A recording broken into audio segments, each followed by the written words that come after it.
In the Fog, Chapter 1. The grill is the club most difficult of access in the world. To be placed on its rolls distinguishes the new member as greatly as though he had received a vacant garter or had been caricatured in Vanity Fair. Men who belong to the grill club never mention that fact. If you were to ask one of them which club he frequents, he will name all save that particular one. He is afraid if he told you he belonged to the grill, that it would sound like boasting. The Grill Club dates back to the days when Shakespeare's theatre stood on the present site of the Times office. It has a golden grill which Charles II presented to the club, and the original manuscript of Tom and Jerry in London, which was bequeathed to it by Pierce Egan himself. The members, when they write letters at the club, still use sand to blot the ink. The grill enjoys the distinction of having blackballed without political prejudice a prime minister of each party. At the same sitting at which one of these fell, it elected, on account of his brogue and his bulls, Quiller Q.C., who was then a penniless barrister. When Paul Préval, the French artist who came to London by royal command to paint a portrait of the Prince of Wales, was made an honorary member — only foreigners may be honorary members — he said as he signed his first wine card, "I would rather see my name on that than on a picture in the Louvre." At which Quiller remarked, "That's a devil of a compliment, because the only men who can read their names in the Louvre today have been dead 50 years. On the night after the great fog of 1897, there were 5 members in the club, 4 of them busy with supper and 1 reading in front of the fireplace. There is only 1 room to the club and 1 long table. At the far end of the room the fire of the grill glows red, and when the fat falls, blazes into flame, and at the other there is a broad bow window of diamond panes, which looks down upon the street. The 4 men at the table were strangers to each other, but as they picked at the grilled bones and sipped their scotch and soda, they conversed with such charming animation that a visitor to the club, which does not tolerate visitors, would have counted them as friends of long acquaintance, certainly not as Englishmen who had met for the first time, and without the form of an introduction. But it is the etiquette and tradition of the grill that whoever enters it must speak with whomever he finds there. It is to enforce this rule that there is but 1 long table, and whether there are 20 men at it or 2, the waiters, supporting the rule, will place them side by side. For this reason the 4 strangers at supper were seated together, with the candles grouped about them, and the long length of the table cutting a white path through the outer gloom. "I repeat," said the gentleman with the black pearl stud, "that the days for romantic adventure and deeds of foolish daring have passed, and that the fault lies with ourselves. Voyages to the pole I do not catalogue as adventures. That African explorer, young Chetney, who turned up yesterday after he was supposed to have died in Uganda, did nothing adventurous. He made maps and explored the sources of rivers. He was in constant danger, but the presence of danger does not constitute adventure. Were that so, the chemist who studies high explosives, or who investigates deadly poisons, passes through adventures daily. No, adventures are for the adventurous. But one no longer ventures. The spirit of it has died of inertia. We are grown too practical, too just, above all, too sensible. In this room, for instance, members of this club have, at the sword's point, disputed the proper scanning of one of Pope's couplets. Over so weighty a matter as spilled Burgundy on a gentleman's cuff, 10 men fought across this table, each with his rapier in one hand and a candle in the other. All 10 were wounded. The question of the spilled Burgundy concerned but 2 of them. The 8 others were engaged because they were men of spirit. They were indeed the first gentlemen of the day. Tonight, were you to spill Burgundy on my cuff, were you even to insult me grossly, these gentlemen would not consider it incumbent upon them to kill each other. They would separate us, and tomorrow morning appear as witnesses against us at Bow Street. We have here tonight, in the persons of Sir Andrew and myself, an illustration of how the ways have changed." The men around the table turned and glanced toward the gentleman in front of the fireplace.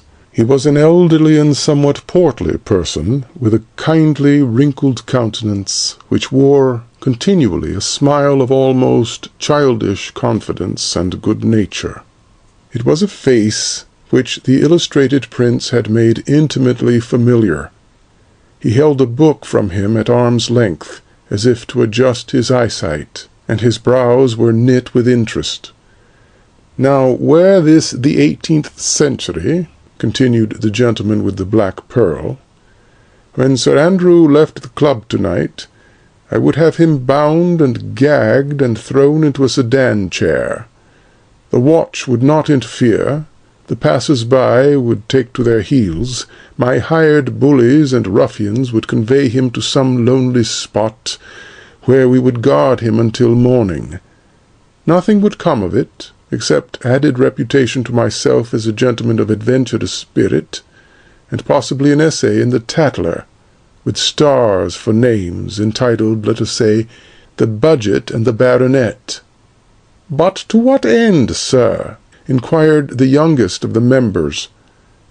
"And why Sir Andrew, of all persons? Why should you select him for this adventure?" The gentleman with the black pearl shrugged his shoulders.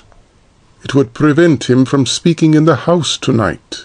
The Navy Increase Bill," he added gloomily. "It is a government measure, and Sir Andrew speaks for it.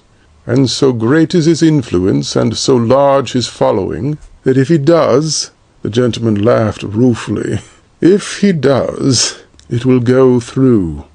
Now, had I the spirit of our ancestors," he exclaimed, "I would bring chloroform from the nearest chemist's and drug him in that chair. I would tumble his unconscious form into a hansom cab and hold him prisoner until daylight. If I did, I would save the British taxpayer the cost of 5 more battleships, many millions of pounds." The gentleman again turned and surveyed the baronet with freshened interest. The honorary member of the grill, whose accent already had betrayed him as an American, laughed softly. "To look at him now," he said, "one would not guess he was deeply concerned with the affairs of state." The others nodded silently. "He has not lifted his eyes from that book since we first entered," added the youngest member. "He surely cannot mean to speak tonight." "Oh, yes, he will speak," muttered the one with the black pearl moodily. "During these last hours of the session the House sits late, but when the Navy Bill comes up on its 3rd reading, he will be in his place, and he will pass it." The 4th member, a stout and florid gentleman of a somewhat sporting appearance, in a short smoking jacket and black tie, sighed enviously. "Fancy one of us being as cool as that if he knew he had to stand up within an hour and rattle off a speech in Parliament. I'd be in a devil of a funk myself, and yet he is as keen over that book he's reading as though he had nothing before him until bedtime." "Yes, see how eager he is," whispered the youngest member. "He does not lift his eyes even now when he cuts the pages. It is probably an Admiralty report, or some other weighty work of statistics which bears upon his speech." The gentleman with the black pearl laughed morosely. "The weighty work in which the eminent statesman is so deeply engrossed," he said, "is called The Great Rand Robbery. It is a detective novel, for sale at all bookstalls." The American raised his eyebrows in disbelief. The great Rand robbery?" he repeated incredulously. "What an odd taste!" "It is not a taste. It is his vice," returned the gentleman with the pearl stud. "It is his one dissipation. He is noted for it. You, as a stranger, could hardly be expected to know of this idiosyncrasy. Mr. Gladstone sought relaxation in the Greek poets. Sir Andrew finds his in Gaboriau. Since I have been a member of Parliament, I have never seen him in the library without a shilling shocker in his hands. He brings them even into the sacred precincts of the House, and from the government benches reads them concealed inside his hat. Once started on a tale of murder, robbery, and sudden death, nothing can tear him from it. Not even the call of the division bell, nor of hunger, nor the prayers of the party whip. He gave up his country house, because when he journeyed to it in the train, he would become so absorbed in his detective stories that he was invariably carried past his station." The Member of Parliament twisted his pearl stud nervously, and bit at the edge of his moustache. If it were only the first pages of the Rand robbery that he were reading, he murmured bitterly, instead of the last. With such another book as that, I swear I could hold him here until morning. There would be no need of chloroform to keep him from the house. The eyes of all were fastened upon Sir Andrew, and each saw with fascination that with his forefinger he was now separating the last 2 pages of the book. The Member of Parliament struck the table softly with his open palm. "I would give £100, he whispered, "if I could place in his hands at this moment a new story of Sherlock Holmes. £1,000. He added wildly, £5,000. The American observed the speaker sharply, as though the words bore to him some special application, and then, at an idea which apparently had but just come to him, smiled in great embarrassment. Sir Andrew ceased reading, but as though still under the influence of the book, sat looking blankly into the open fire. For a brief space no one moved until the baronet withdrew his eyes, and, with a sudden start of recollection, felt anxiously for his watch. He scanned its face eagerly, and scrambled to his feet. The voice of the American instantly broke the silence in a high, nervous accent. "And yet Sherlock Holmes himself," he cried, "could not decipher the mystery which tonight baffles the police of London." At these unexpected words, which carried in them something of the tone of a challenge, the gentlemen about the table started as suddenly as though the American had fired a pistol in the air, and Sir Andrew halted abruptly and stood observing him with grave surprise. The gentleman with the black pearl was the first to recover. "Yes, yes," he said eagerly, throwing himself across the table. "A mystery that baffles the police of London. I have heard nothing of it. Tell us at once. Pray do tell us at once." The American flushed uncomfortably and picked uneasily at the tablecloth. "No one but the police has heard of it," he murmured, "and they only through me. It is a remarkable crime to which, unfortunately, I am the only person who can bear witness. Because I am the only witness, I am, in spite of my immunity as a diplomat, detained in London by the authorities of Scotland Yard. My name," he said, inclining his head politely, "is Sears, Lieutenant Ripley Sears of the United States Navy, at present naval attaché to the court of Russia. Had I not been detained today by the police, I would have started this morning for Petersburg." The gentleman with the black pearl interrupted with so pronounced an exclamation of excitement and delight that the American stammered and ceased speaking. "Do you hear, Sir Andrew?" cried the Member of Parliament jubilantly. "An American diplomat halted by our police because he is the only witness of a most remarkable crime. The most remarkable crime, I believe you said, sir," he added, bending eagerly toward the naval officer, which has occurred in London in many years." The American moved his head in assent and glanced at the two other members. They were looking doubtfully at him, and the face of each showed that he was greatly perplexed. Sir Andrew advanced to within the light of the candles and drew a chair toward him. "The crime must be exceptional indeed," he said, "to justify the police in interfering with a representative of a friendly power. If I were not forced to leave at once, I should take the liberty of asking you to tell us the details." The gentleman with the pearl pushed the chair towards Sir Andrew and motioned him to be seated. "You cannot leave us now," he exclaimed. "Mr. Sears is just about to tell us of this remarkable crime." He nodded vigorously at the naval officer, and the American, after first glancing doubtfully toward the servants at the far end of the room, leaned forward across the table. The others drew their chairs nearer and bent toward him. The baronet glanced irresolutely at his watch, and with an exclamation of annoyance snapped down the lid. "They can wait," he muttered. He seated himself quickly and nodded at Lieutenant Sears. "If you will be so kind as to begin, sir," he said impatiently. "Of course," said the American. "You understand that I understand that I am speaking to gentlemen. The confidences of this club are inviolate. Until the police give the facts to the public press, I must consider you my confederates. You have heard nothing. You know no one connected with this mystery. Even I must remain anonymous." The gentlemen seated around him nodded gravely. "Of course," the baronet assented with eagerness. "Of course."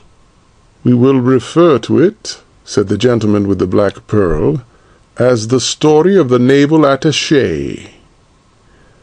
"I arrived in London 2 days ago," said the American, "and I engaged a room at the Bath Hotel. I know very few people in London, and even the members of our embassy were strangers to me.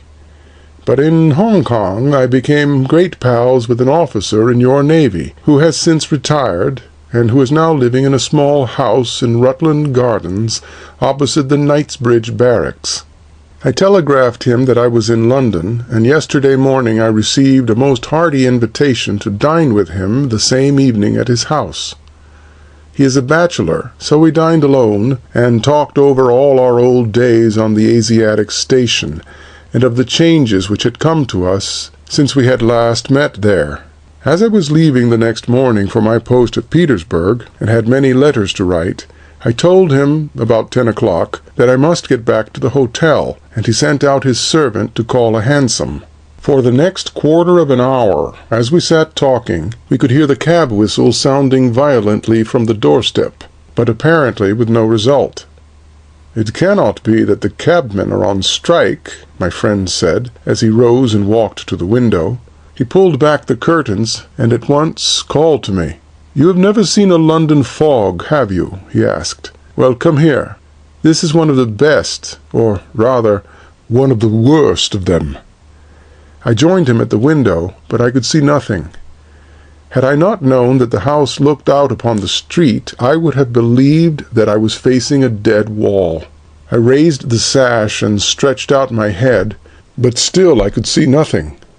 Even the light of the street lamps opposite and in the upper windows of the barracks had been smothered in the yellow mist.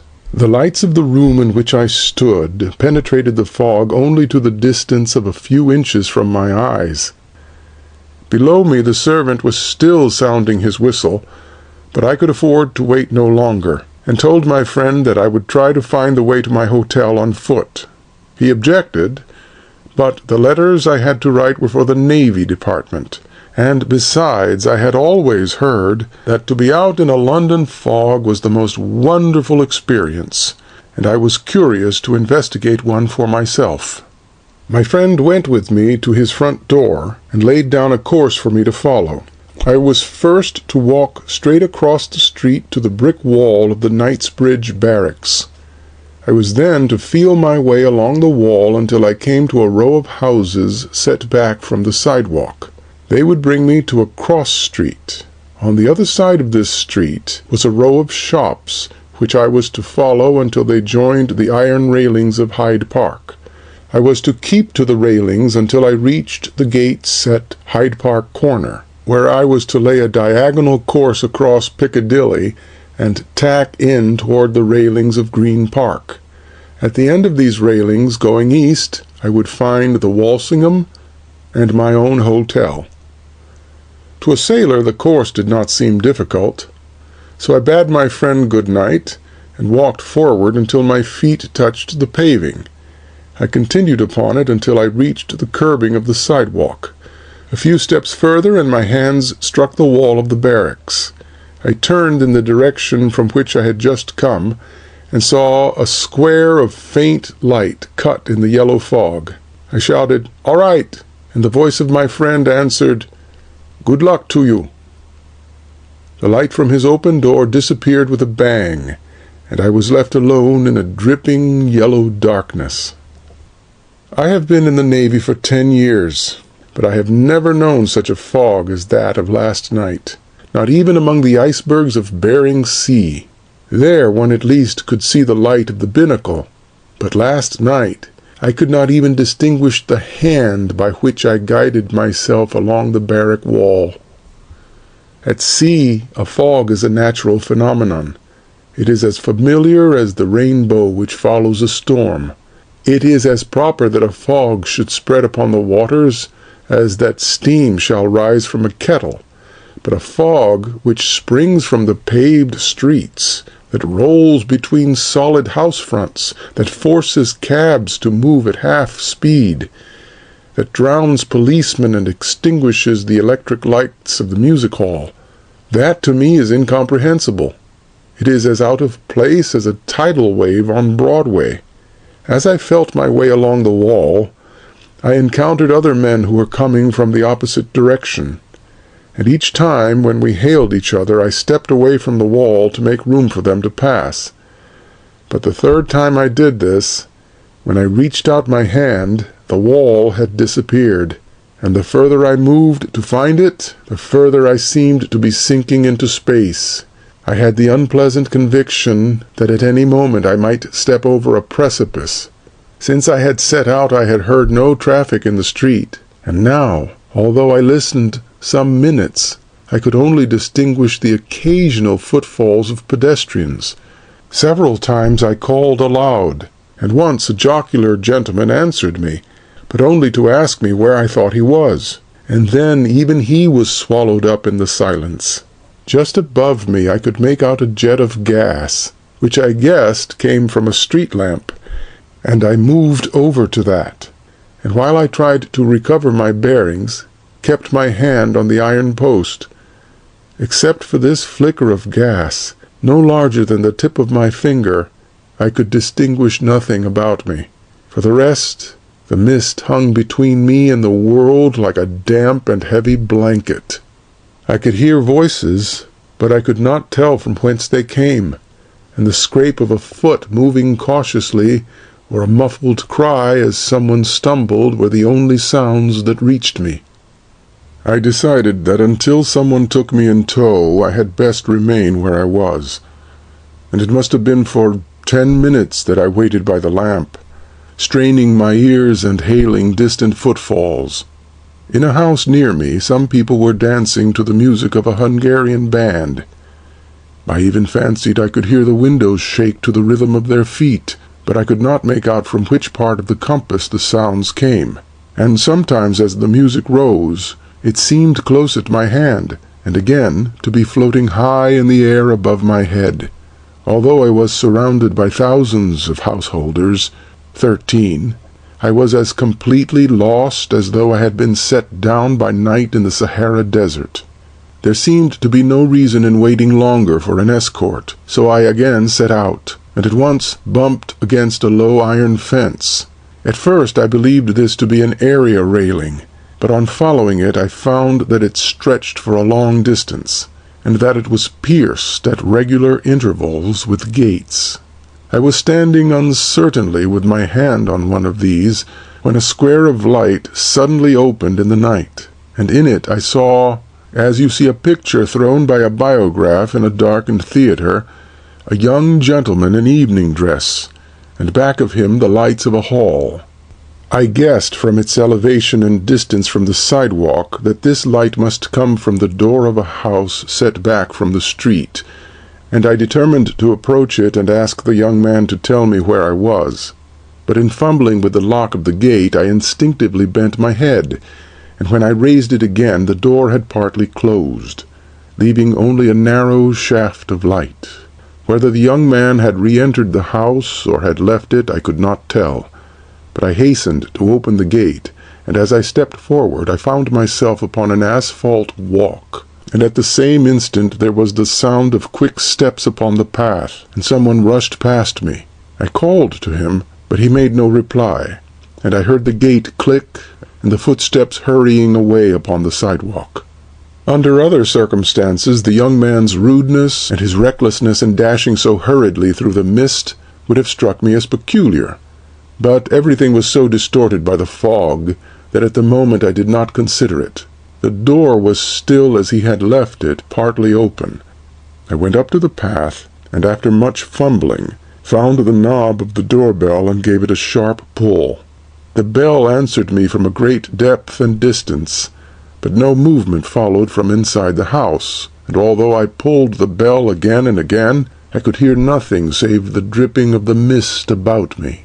I was anxious to be on my way, but unless I knew where I was going, there was little chance of my making any speed, and I was determined that until I learned my bearings, I would not venture back into the fog. So I pushed the door open and stepped into the house. I found myself in a long and narrow hall, upon which doors opened from either side. At the end of the hall was a staircase with a balustrade which ended in a sweeping curve. The balustrade was covered with heavy Persian rugs, and the walls of the hall were also hung with them. The door on my left was closed, but the one nearer me, on the right, was open, and as I stepped opposite to it, I saw that it was a sort of reception or waiting room, and that it was empty. The door below it was also open, and with the idea that I would surely find someone there, I walked on up the hall. I was in evening dress, and I felt I did not look like a burglar, so I had no great fear that, should I encounter one of the inmates of the house, he would shoot me on sight. The second door in the hall opened into a dining room. This was also empty. One person had been dining at the table, but the cloth had not been cleared away, and a flickering candle showed half-filled wine-glasses and the ashes of cigarettes. The greater part of the room was in complete darkness. By this time I had grown conscious of the fact that I was wandering about in a strange house, and that apparently I was alone in it. The silence of the place began to try my nerves, and in a sudden, unexplainable panic, I started for the open street. But as I turned, I saw a man sitting on a bench, which the curve of the balustrade had hidden from me. His eyes were shut, and he was sleeping soundly. The moment before I had been bewildered because I could see no one, but at the sight of this man I was much more bewildered. He was a very large man, a giant in height, with long yellow hair which hung below his shoulders. He was dressed in a red silk shirt that was belted at the waist and hung outside black velvet trousers, which in turn were stuffed into high black boots. I recognized the costume at once as that of a Russian servant. But what a Russian servant in his native livery could be doing in a private house in Knightsbridge was incomprehensible. I advanced and touched the man on the shoulder, and after an effort he awoke, and, on seeing me, sprang to his feet and began bowing rapidly and making deprecatory gestures. I had picked up enough Russian in Petersburg to make out that the man was apologizing for having fallen asleep, and I also was able to explain to him that I desired to see his master. He nodded vigorously and said, "Will the Excellency come this way? The princess is here." I distinctly made out the word princess, and I was a good deal embarrassed. I'd thought it would be easy enough to explain my intrusion to a man, but how a woman would look at it was another matter. and as I followed him down the hall I was somewhat puzzled. As we advanced, he noticed that the front door was standing open, and with an exclamation of surprise, hastened toward it and closed it. Then he rapped twice on the door of what was apparently the drawing-room.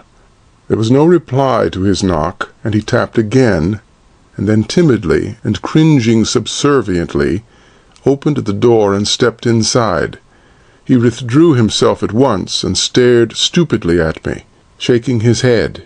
"She is not there," he said. He stood for a moment gazing blankly through the open door, and then hastened toward the dining-room. The solitary candle which still burned there seemed to assure him that the room also was empty. He came back and bowed me toward the drawing-room. "She is above," he said. "I will inform the princess of the Excellency's presence." Before I could stop him, he had turned and was running up the staircase, leaving me alone at the open door of the drawing-room. I decided that the adventure had gone quite far enough, and if I had been able to explain to the Russian that I had lost my way in the fog and only wanted to get back into the street again, I would have left the house on the instant. Of course, when I first rang the bell of the house, I had no other expectation than that it would be answered by a parlour-maid who would direct me on my way. I certainly could not then foresee that I would disturb a Russian princess in her boudoir, or that I might be thrown out by her athletic bodyguard. Still, I thought I ought not now to leave the house without making some apology, and if the worst should come, I could show my card. They could hardly believe that a member of an embassy had any designs upon the hat-rack. The room in which I stood was dimly lighted, but I could see that, like the hall, it was hung with heavy Persian rugs. The corners were filled with palms, and there was an unmistakable odor in the air of Russian cigarettes, and strange, dry scents that carried me back to the bazaars of Vladivostok. Near the front windows was a grand piano, and at the other end of the room a heavily carved screen of some black wood, picked out with ivory. The screen was overhung with a canopy of silken draperies, and formed a sort of alcove. In front of the alcove was spread the white skin of a polar bear, and set on that was one of those low Turkish coffee tables. It held a lighted spirit lamp and 2 gold coffee cups. I had heard no movement from above stairs, and it must have been fully 3 minutes that I stood waiting, noting these details of the room and wondering at the delay and at the strange silence. And then, suddenly, as my eye grew more used to the half-light, I saw, projecting from behind the screen as though it were stretched along the back of a divan, the hand of a man and the lower part of his arm. I was as startled as though I had come across a footprint on a deserted island. Evidently the man had been sitting there since I had come into the room, even since I had entered the house, and he had heard the servant knocking upon the door. Why he had not declared himself I could not understand, but I supposed that possibly he was a guest, with no reason to interest himself in the princess's other visitors, or perhaps, for some reason, he did not wish to be observed. I could see nothing of him except his hand, but I had an unpleasant feeling that he had been peering at me through the carving in the screen, and that he was still doing so. I moved my feet noisily on the floor, and said tentatively, "I beg your pardon." There was no reply, and the hand did not stir. Apparently the man was bent upon ignoring me, but as all I wished was to apologize for my intrusion and to leave the house, I walked up to the alcove and peered around it. Inside the screen was a divan piled with cushions, and on the other end of it, nearer me, the man was sitting. He was a young Englishman, with light yellow hair and a deeply bronzed face. He was seated with his arms stretched out along the back of the divan, and with his head resting against a cushion. His attitude was one of complete ease, but his mouth had fallen open, and his eyes were set with an expression of utter horror. At the first glance I saw that he was quite dead.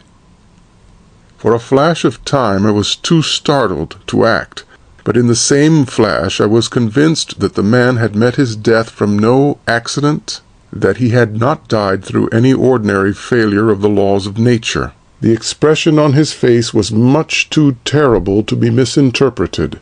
It spoke as eloquently as words. It told me that before the end had come, he had watched his death approach and threaten him.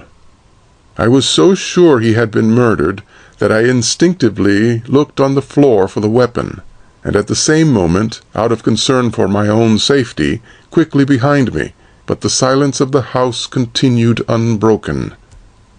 I have seen a great number of dead men. I was on the Asiatic station during the Japanese-Chinese War. I was in Port Arthur after the massacre. So a dead man, for the single reason that he is dead, does not repel me, and, though I knew that there was no hope that this man was alive, still, for decency's sake, I felt his pulse, and while I kept my ears alert for any sound from the floors above me, I pulled open his shirt and placed my hand upon his heart. My fingers instantly touched upon the opening of a wound, and as I withdrew them, I found them wet with blood. He was in evening dress, and in the wide bosom of his shirt I found a narrow slit, so narrow that in the dim light it was scarcely discernible.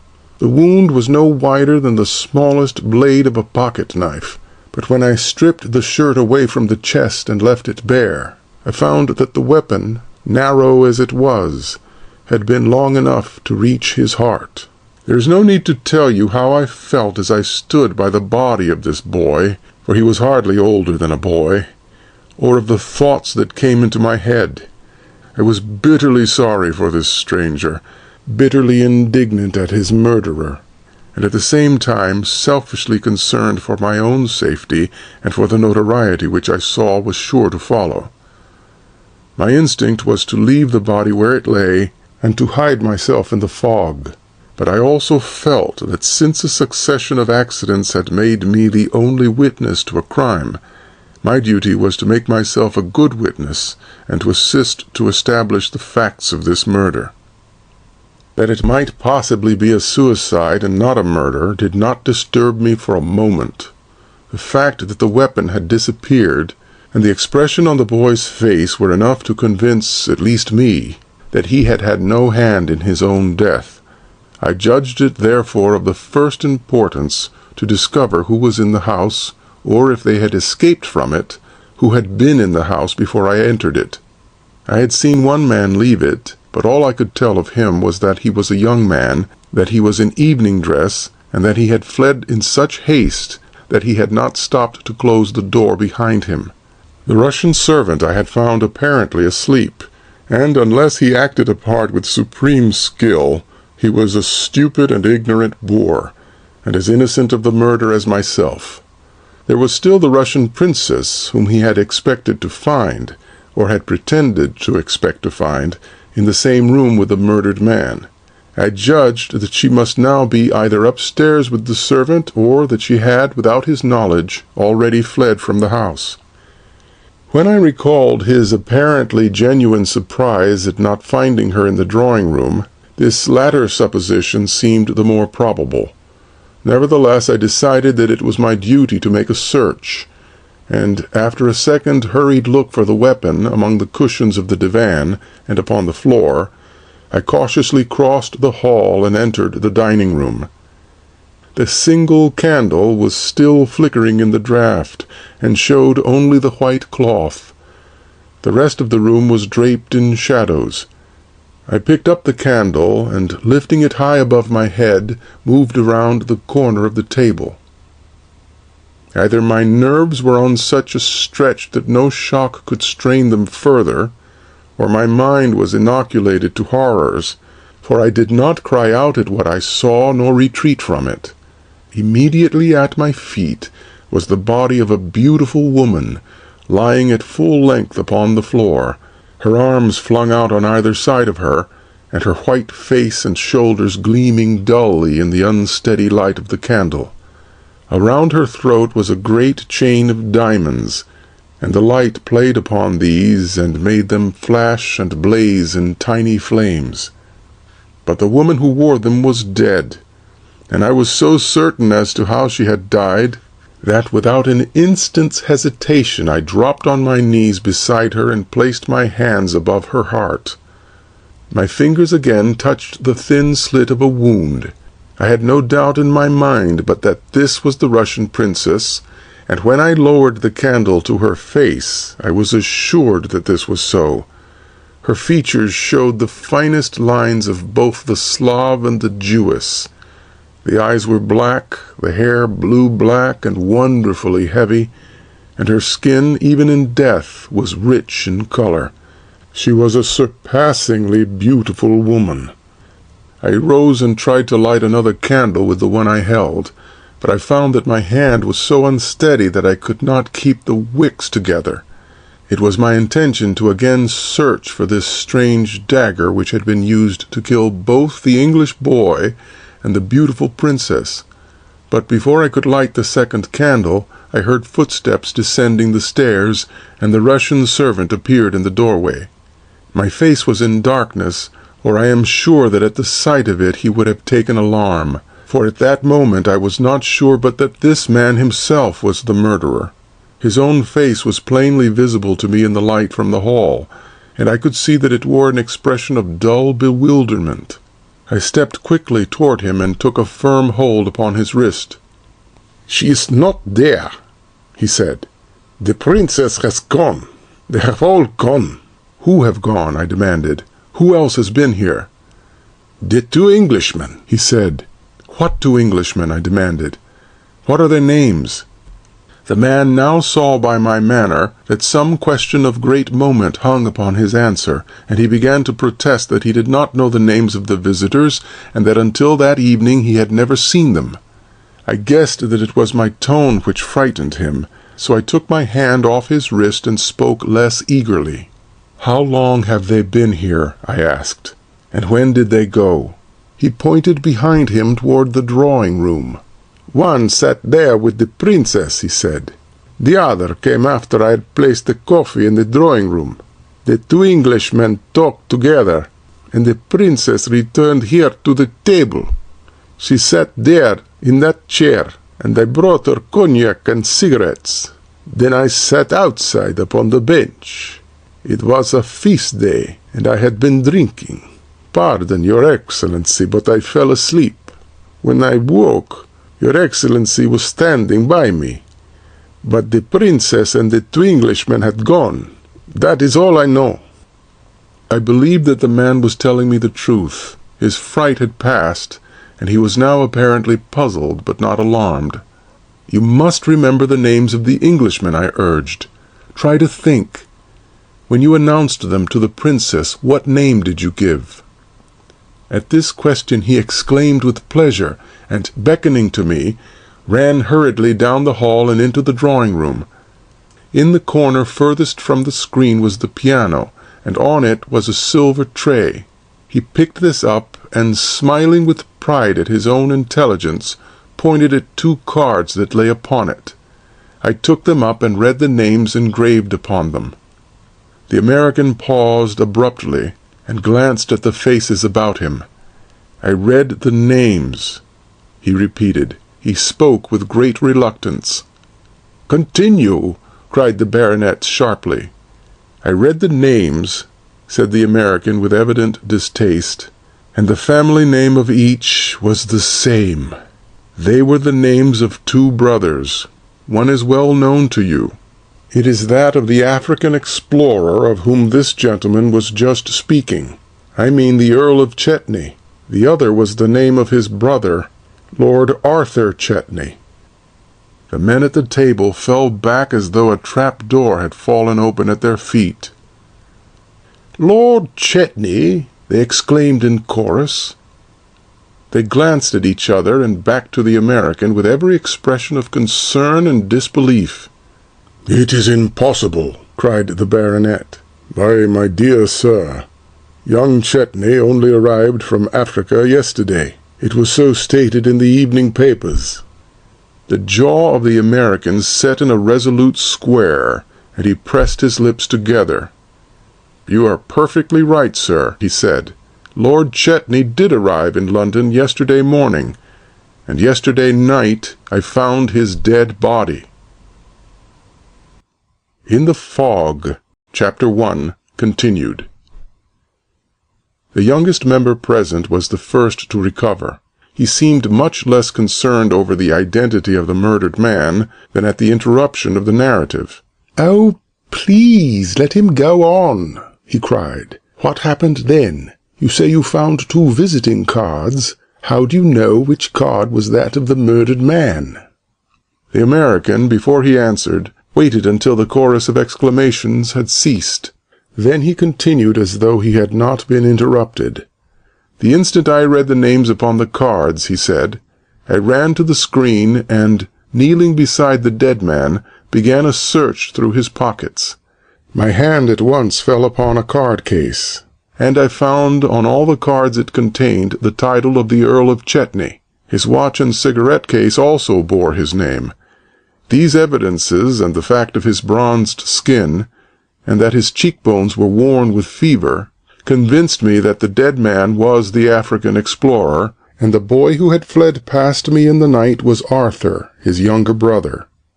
I was so intent upon my search that I had forgotten the servant, and I was still on my knees when I heard a cry behind me. I turned and saw the man gazing down at the body in abject horror.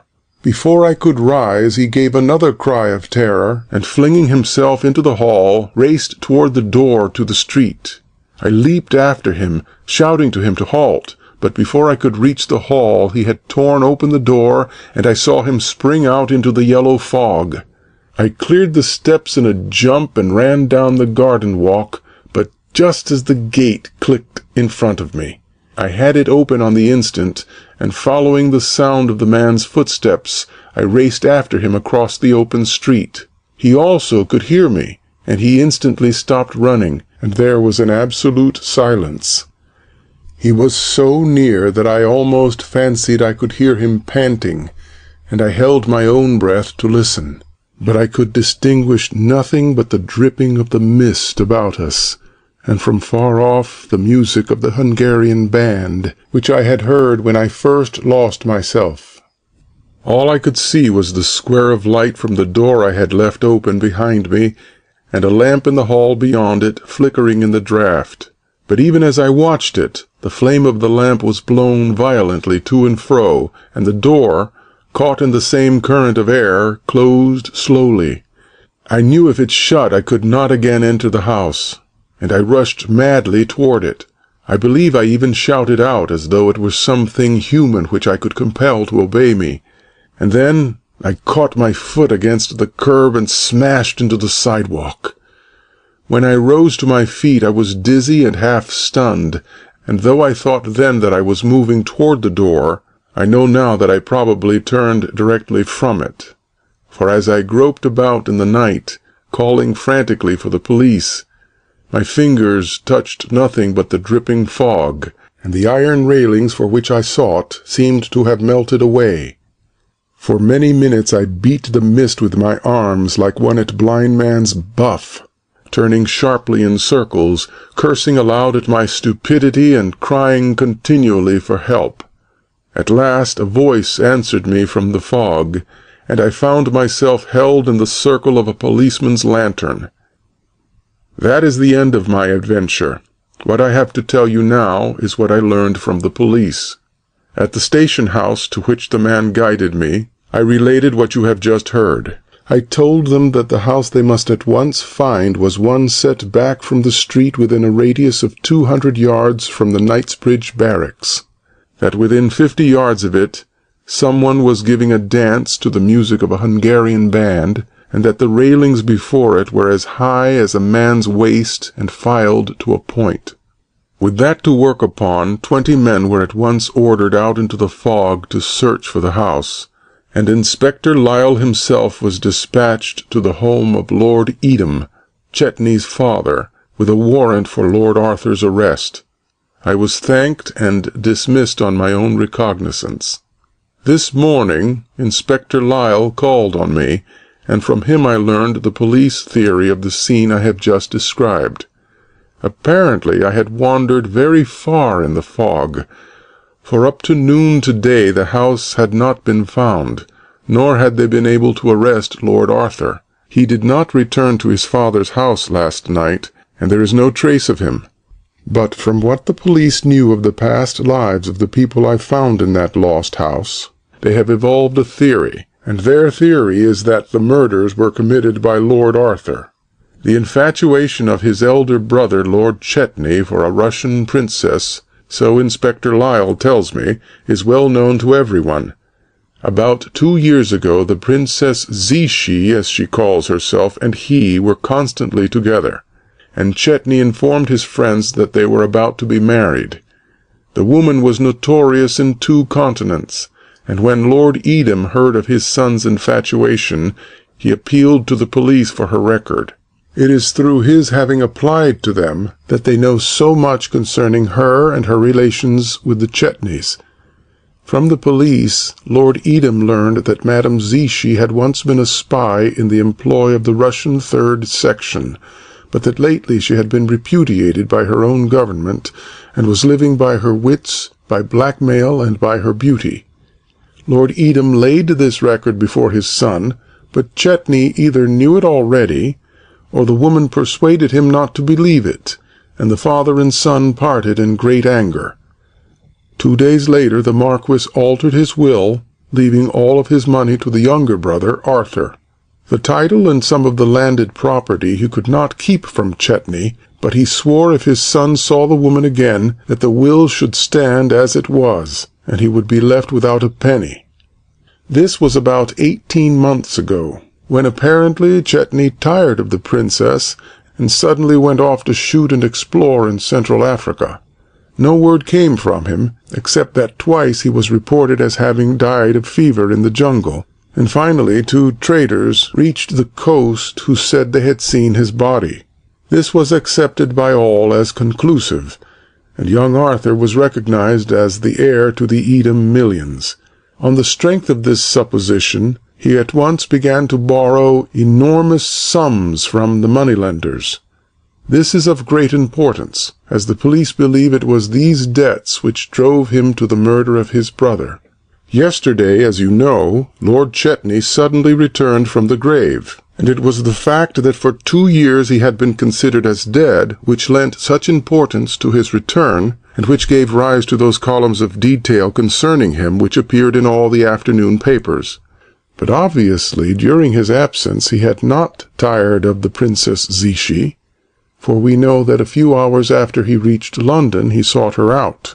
His brother, who had also learned of his reappearance through the papers, probably suspected which would be the house he would first visit, and followed him there, arriving, so the Russian servant tells us, while the 2 were at coffee in the drawing-room. The princess then, we also learn from the servant, withdrew to the dining-room, leaving the 2 brothers together. What happened one can only guess. Lord Arthur knew now that when it was discovered he was no longer the heir, the moneylenders would come down upon him. The police believe that he at once sought out his brother to beg for money to cover the post obits, but that, considering the sum he needed was several hundreds of thousands of pounds, Chetney refused to give it him. No one knew that Arthur had gone to seek out his brother. They were alone. It is possible, then, that in a passion of disappointment, and crazed with the disgrace which he saw before him, young Arthur made himself the heir beyond further question. The death of his brother would have availed nothing if the woman remained alive. It is then possible that he crossed the hall, and with the same weapon that made him Lord Edam's heir, destroyed the solitary witness to the murder. The only other person who could have seen it was sleeping in a drunken stupor, to which fact undoubtedly he owed his life. And yet, concluded the naval attaché, leaning forward and marking each word with his finger, Lord Arthur blundered fatally. In his haste, he left the door of the house open, so giving access to the first passer-by, and he forgot that when he entered it, he had handed his card to the servant. That piece of paper may yet send him to the gallows. In the meantime he has disappeared completely, and somewhere in one of the millions of streets of this great capital, in a locked and empty house, lies the body of his brother and of the woman his brother loved, undiscovered, unburied, and with their murder unavenged. In the discussion which followed the conclusion of the story of the naval attaché, the gentleman with the pearl took no part. Instead, he arose, and beckoning a servant in a far corner of the room, whispered earnestly to him, until a sudden movement on the part of Sir Andrew caused him to return hurriedly to the table. "There are several points in Mr. Sear's story I want explained," he cried. "Be seated, Sir Andrew," he begged. "Let us have the opinion of an expert. I do not care what the police think. I want to know what you think." But Sir Henry rose reluctantly from his chair. "I should like nothing better than to discuss this," he said, "but it is most important that I proceed to the house. I should have been there some time ago." He turned toward the servant and directed him to call a hansom. The gentleman with the pearl stud looked appealingly at the naval attaché. "There are surely many details which you have not told us," he urged. "Some you have forgotten." The baronet interrupted quickly. "I trust not," he said, "for I could not possibly stop to hear them." "The story is finished," declared the naval attaché, "until Lord Arthur is arrested or the bodies are found. There is nothing more to tell of either Chetney or the Princess Zichy." "Of Lord Chetney, perhaps not," interrupted the sporting-looking gentleman with the black tie. "But there'll always be something to tell of the Princess Zichy. I know enough stories about her to fill a book. She was a most remarkable woman." The speaker dropped the end of his cigar into his coffee-cup, and, taking his case from his pocket, selected a fresh one. As he did so, he laughed and held up the case that the others might see it. It was an ordinary cigar case of well-worn pigskin, with a silver clasp. "The only time I ever met her," he said, "she tried to rob me of this." The baronet regarded him closely. "She tried to rob you?" he repeated. "Tried to rob me of this," continued the gentleman in the black tie, "and of the Tsarina's diamonds." His tone was one of mingled admiration and injury. "The Tsarina's diamonds!" exclaimed the baronet. He glanced quickly and suspiciously at the speaker, and then at the others about the table, but their faces gave evidence of no other emotion than that of ordinary interest. "Yes, the Tsarina's diamonds," repeated the man with the black tie. "It was a necklace of diamonds. I was told to take them to the Russian ambassador in Paris, who was to deliver them at Moscow. I am a Queen's messenger," he added. "Oh, I see," exclaimed Sir Andrew in a tone of relief. "And you say that this same Princess Zichy, one of the victims of this double murder, endeavored to rob you of that cigar case?" "And the Tsarina's diamonds," answered the Queen's messenger imperturbably. "It's not much of a story, but it gives you an idea of the woman's character. The robbery took place between Paris and Marseille." The baronet interrupted him with an abrupt movement. "No, no," he cried, shaking his head in protest. "Do not tempt me. I really cannot listen. I must be at the house in 10 minutes. "I am sorry," said the Queen's messenger. He turned to those seated about him. "I wonder if the other gentleman—" he inquired tentatively. There was a chorus of polite murmurs, and the Queen's messenger, bowing his head in acknowledgment, took a preparatory sip from his glass. At the same moment the servant to whom the man with the black pearl had spoken slipped a piece of paper into his hand. He glanced at it, frowned, and threw it under the table. The servant bowed to the baronet. "Your hansom is waiting, Sir Andrew," he said.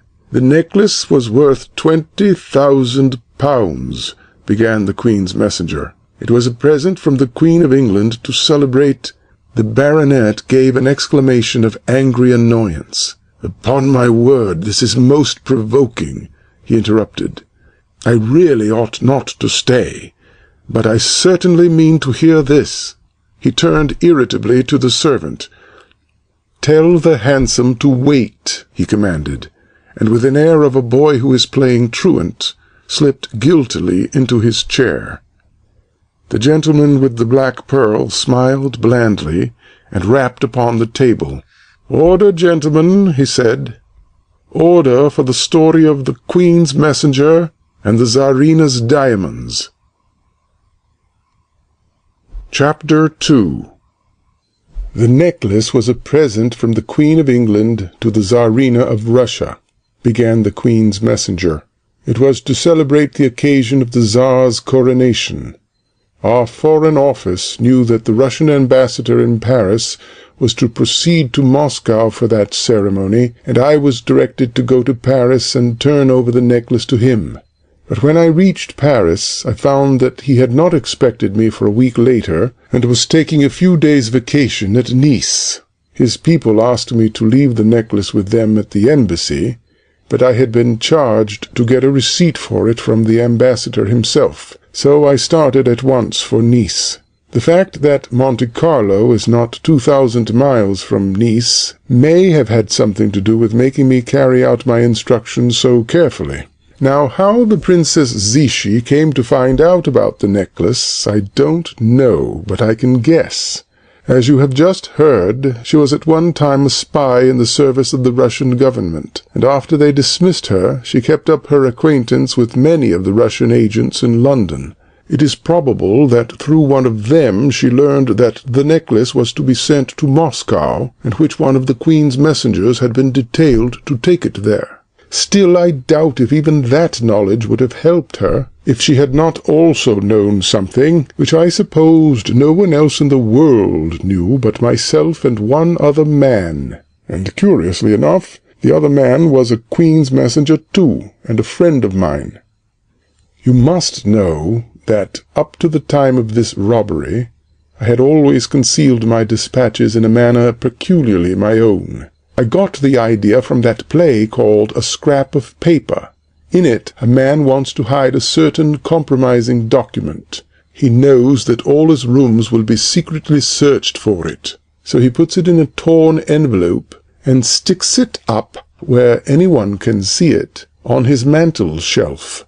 The result is that the woman who is ransacking the house to find it looks in all the unlikely places, but passes over the scrap of paper that is just under her nose.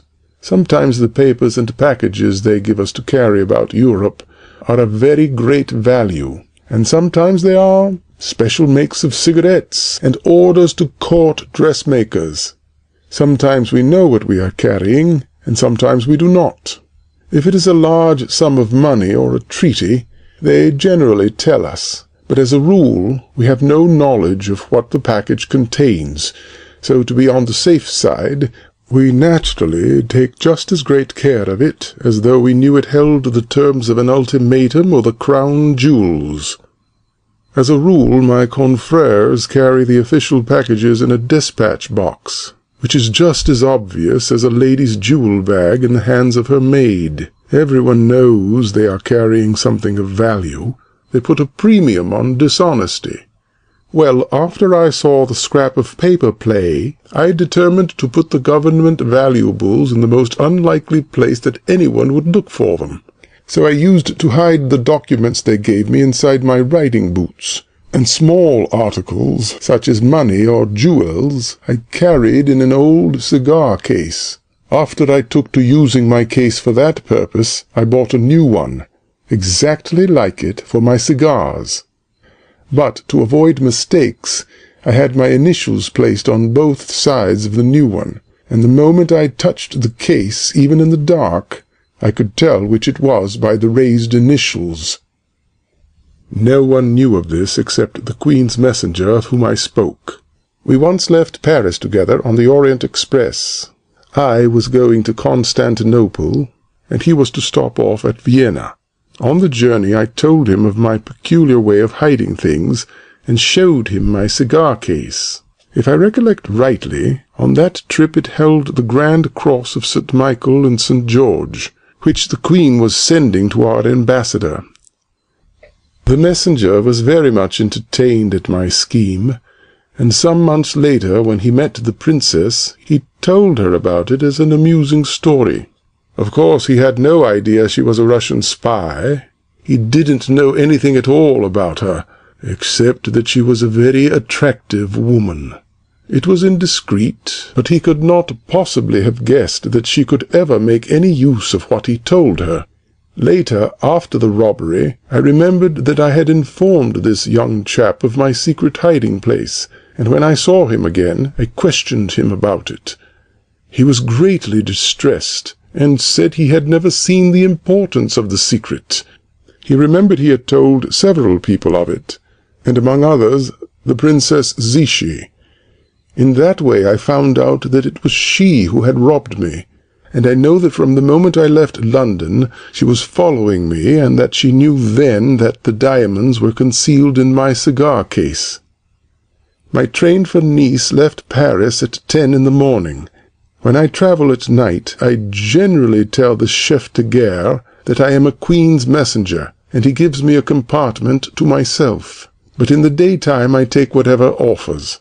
On this morning I had found an empty compartment, and I had tipped the guard to keep everyone else out, not from any fear of losing the diamonds, but because I wanted to smoke.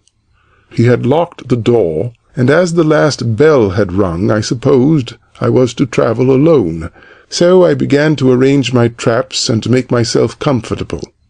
The diamonds in the cigar case were in the inside pocket of my waistcoat, and as they made a bulky package, I took them out, intending to put them in my handbag.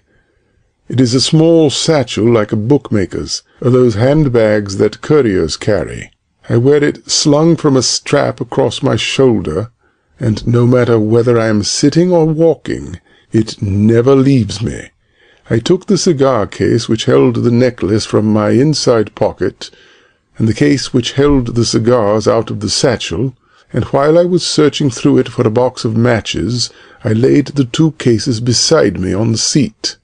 At that moment the train started, but at the same instant there was a rattle at the lock of the compartment, and a couple of porters lifted and shoved a woman through the door, and hurled her rugs and umbrellas in after her.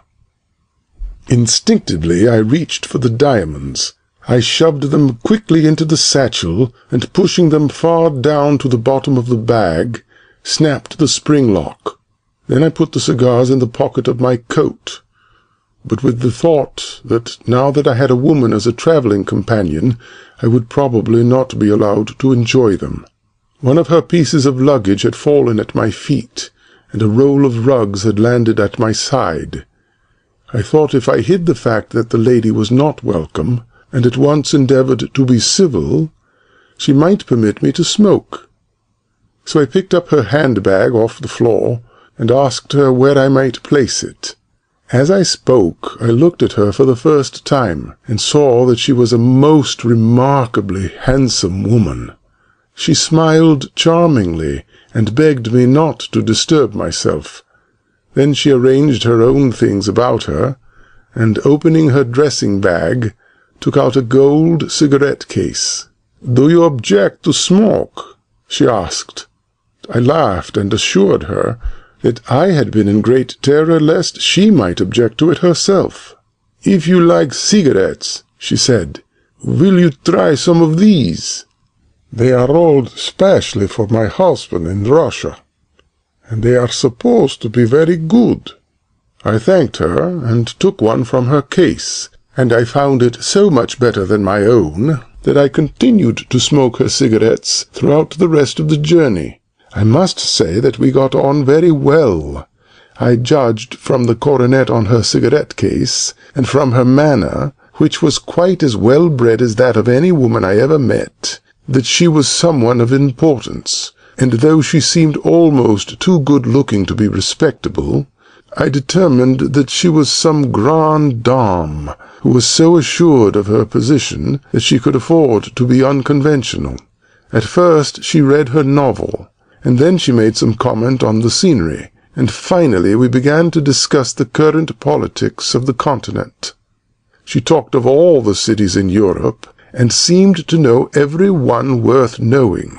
But she volunteered nothing about herself, except that she frequently made use of the expression, "when my husband was stationed at Vienna," or "when my husband was promoted to Rome."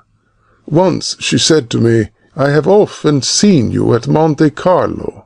I saw you when you won the pigeon championship." I told her that I was not a pigeon shot, and she gave a little start of surprise. "Oh, I beg your pardon," she said. "I thought you were Morton Hamilton, the English champion." As a matter of fact, I do look like Hamilton, but I know now that her object was to make me think that she had no idea as to who I really was.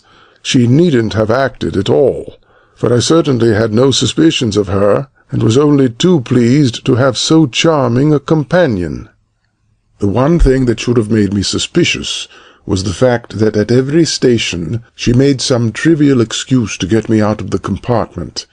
She pretended that her maid was travelling back of us in one of the second-class carriages, and kept saying she could not imagine why the woman would not come to look after her. And if the maid did not turn up at the next stop, would I be so very kind as to get out and bring her whatever it was she pretended she wanted? I had taken my dressing-case from the rack to get out a novel, and had left it on the seat opposite to mine and at the end of the compartment farthest from her. And once when I came back from buying her a cup of chocolate, or some other fool errand, I found her standing at the end of the compartment with both hands on the dressing-bag. She looked at me without so much as winking an eye, and shoved the case carefully into a corner. "Your bag slipped off on the floor," she said. "If you've got any bottles in it, you had better look and see that they are not broken." And I give you my word, I was such an ass that I did open the case and looked all through it. She must have thought I was a juggins. I get hot all over whenever I remember it. But in spite of my dullness and her cleverness, she couldn't gain anything by sending me away, because what she wanted was in the handbag, and every time she sent me away the handbag went with me. After the incident of the dressing-case, her manner changed. Either in my absence she had had time to look through it, or when I was examining it for broken bottles, she had seen everything it held. From that moment she must have been certain that the cigar-case in which she knew I carried the diamonds was in the bag that was fastened to my body, and from that time on she probably was plotting how to get it from me. Her anxiety became most apparent. She dropped the great lady manner, and her charming condescension went with it. She ceased talking, and when I spoke, answered me irritably or at random. No doubt her mind was entirely occupied with her plan.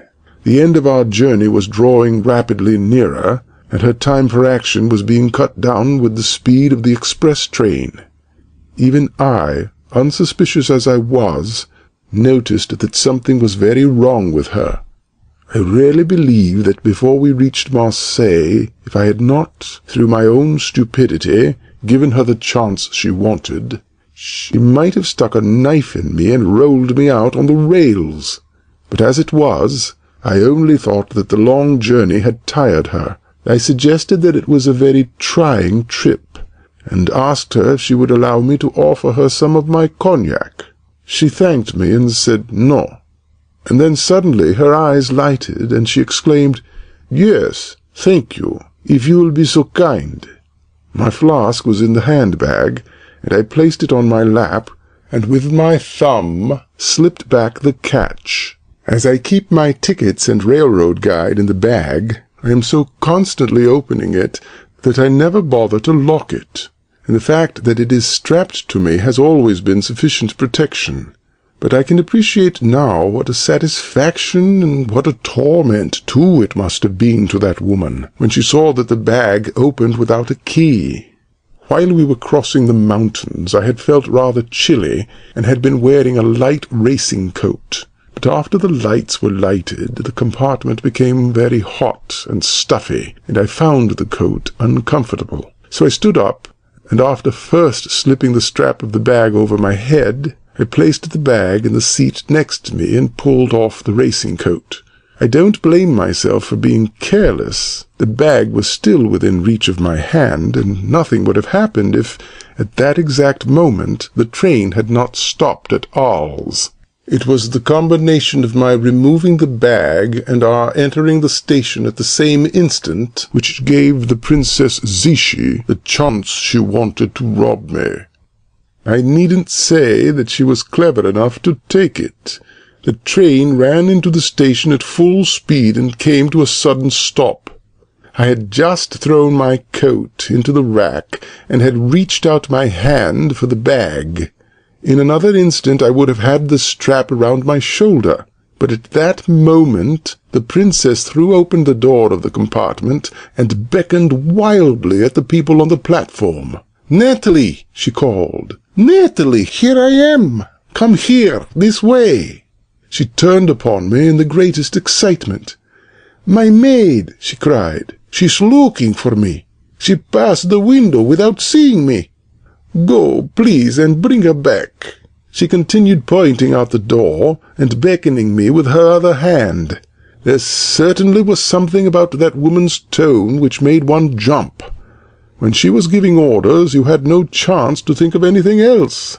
So I rushed out on my errand of mercy, and then rushed back again to ask what the maid looked like. "In black," she answered, rising and blocking the door of the compartment. "All in black, with a bonnet." The train waited 3 minutes at Arles, and in that time I suppose I must have rushed up to over 20 women and asked, "Are you Natalie?" The only reason I wasn't punched with an umbrella or handed over to the police was that they probably thought I was crazy. When I jumped back into the compartment, the princess was seated where I had left her, but her eyes were burning with happiness. She placed her hand on my arm almost affectionately, and said in a hysterical way, "You are very kind to me. I am so sorry to have troubled you." I protested that every woman in the platform was dressed in black. "Indeed, I'm so sorry," she said, laughing, and she continued to laugh until she began to breathe so quickly that I thought she was going to faint. I can see now that the last part of that journey must have been a terrible half-hour for her.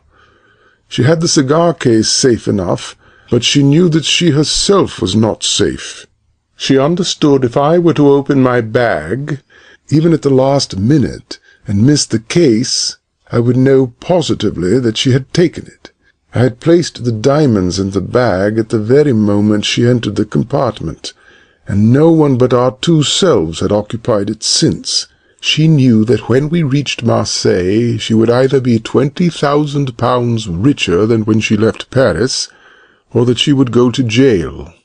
That was the situation as she must have read it, and I don't envy her state of mind during that last half-hour. It must have been hell.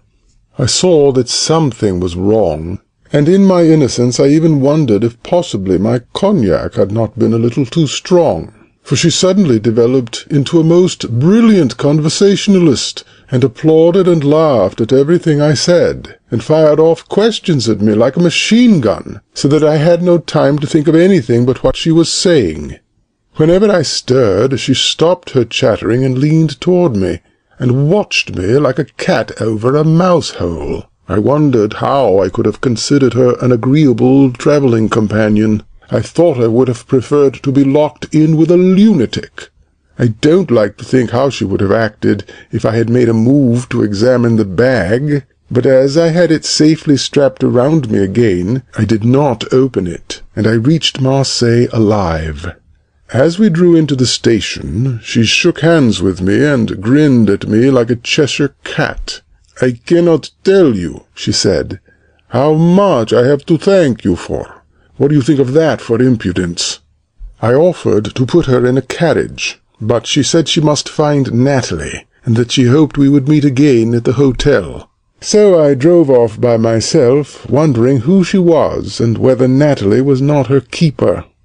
I had to wait several hours for the train to Nice, and as I wanted to stroll around the city, I thought I had better put the diamonds in the safe of the hotel. As soon as I reached my room, I locked the door, placed the handbag on the table, and opened it. I felt among the things at the top of it, but failed to touch the cigar case. I shoved my hand in deeper and stirred the things about, but still I did not reach it. A cold wave swept down my spine, and a sort of emptiness came to the pit of my stomach. Then I turned red-hot, and the sweat sprung out all over me. I wet my lips with my tongue and said to myself, "Don't be an arse. Pull yourself together. Pull yourself together. Take the things out one at a time. It's there. Of course it's there. Don't be an arse." So I put a brake on my nerves and began very carefully to pick out the things one by one. But after another second I could not stand it, and I rushed across the room and threw out everything on the bed.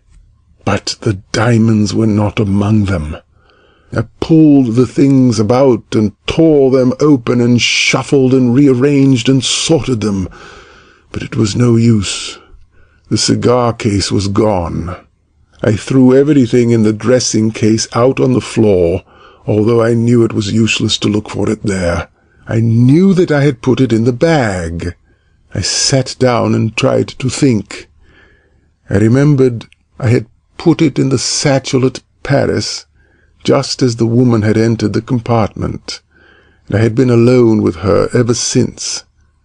So it was she who had robbed me. But how? It had never left my shoulder.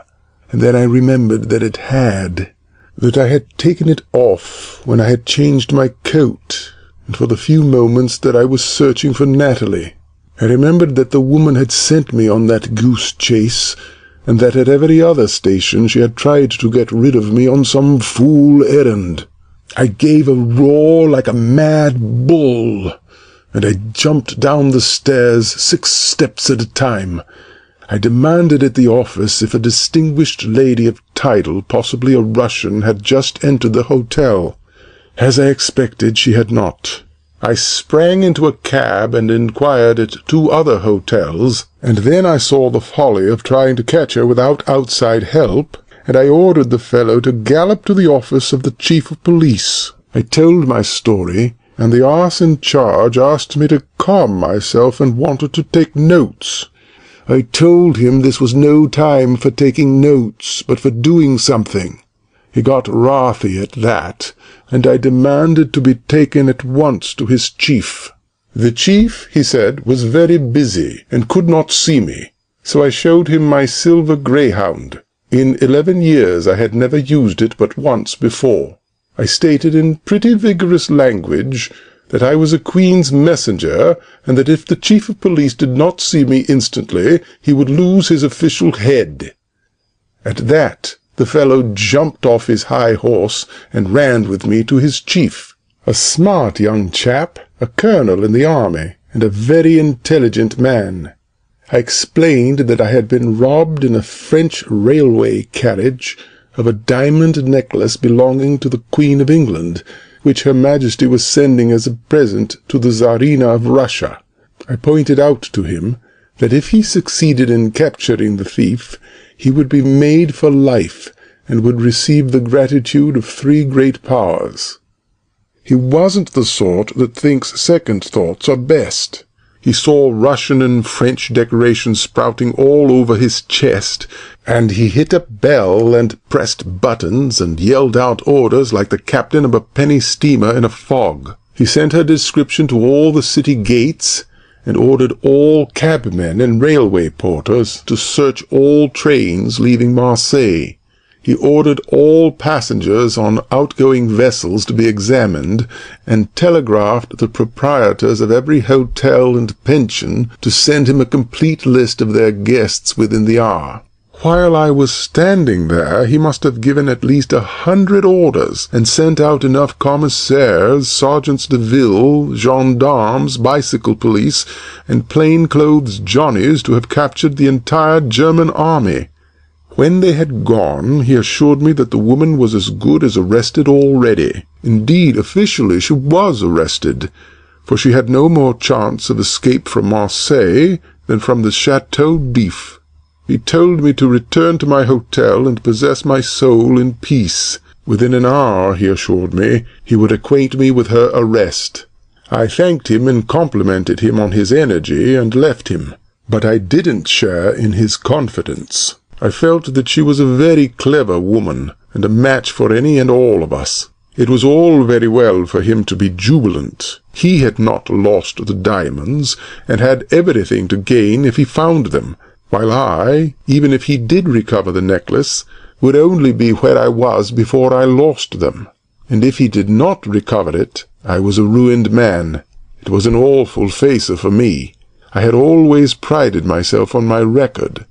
In 11 years I had never mislaid an envelope, nor missed taking the first train, and now I had failed in the most important mission that had ever been entrusted to me, and it wasn't a thing that could be hushed up either. It was too conspicuous, too spectacular. It was sure to invite the widest notoriety. I saw myself ridiculed all over the continent, and perhaps dismissed, even suspected of having taken the thing myself.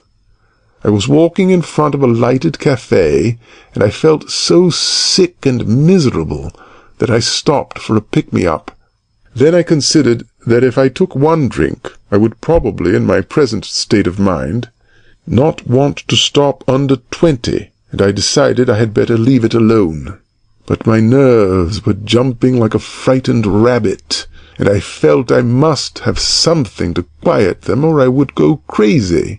I reached for my cigarette case, but a cigarette seemed hardly adequate. So I put it back again and took out this cigar case, in which I keep only the strongest and blackest cigars.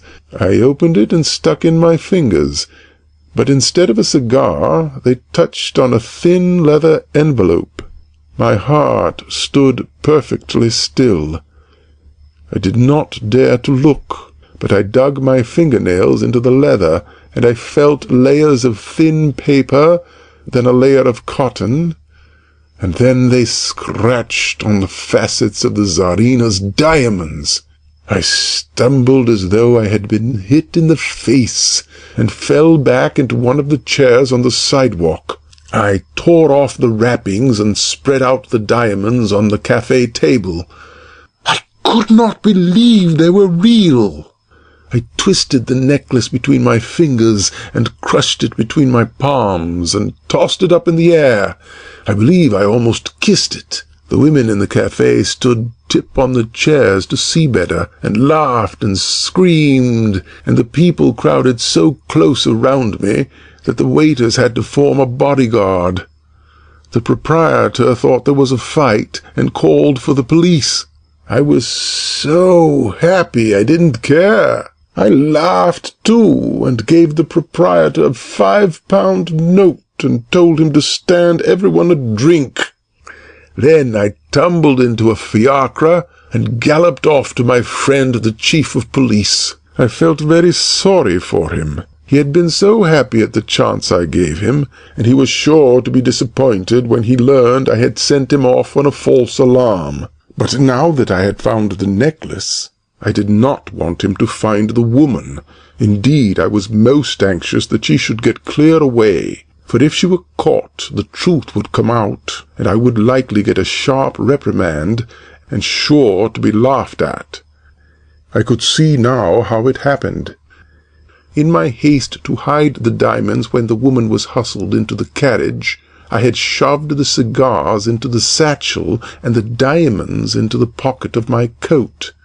Now that I had the diamonds safe again, it seemed a very natural mistake, but I doubted if the Foreign Office would think so. I was afraid it might not appreciate the beautiful simplicity of my secret hiding-place. So, when I reached the police station and found that the woman was still at large, I was more than relieved. As I expected, the chief was extremely chagrined when he learned of my mistake, and that there was nothing for him to do. but I was feeling so happy myself that I hated to have anyone else miserable. So I suggested that this attempt to steal the Tsarina's necklace might be only the first of a series of such attempts by an unscrupulous gang, and that I might still be in danger. I winked at the chief, and the chief smiled at me, and we went to Nice together in a saloon car with a guard of 12 carabineers and 12 plain clothesmen, and the chief and I drank champagne all the way. We marched together up to the hotel where the Russian ambassador was stopping, closely surrounded by our escort of carabineers, and delivered the necklace with the most profound ceremony. The old ambassador was immensely impressed, and when we hinted that already I had been made the object of an attack by robbers, he assured me that his Imperial Majesty would not prove ungrateful. I wrote a swinging personal letter about the invaluable services of the chief of the French Minister of Foreign Affairs, and they gave him enough Russian and French medals to satisfy even a French soldier. So, though he never caught the woman, he received his just reward. The Queen's messenger paused and surveyed the faces of those about him in some embarrassment. "But the worst of it is," he added, "that the story must have got about. For while the princess obtained nothing from me but a cigar case and 5 excellent cigars, a few weeks after the coronation, the Tsar sent me a gold cigar case with his monogram in diamonds.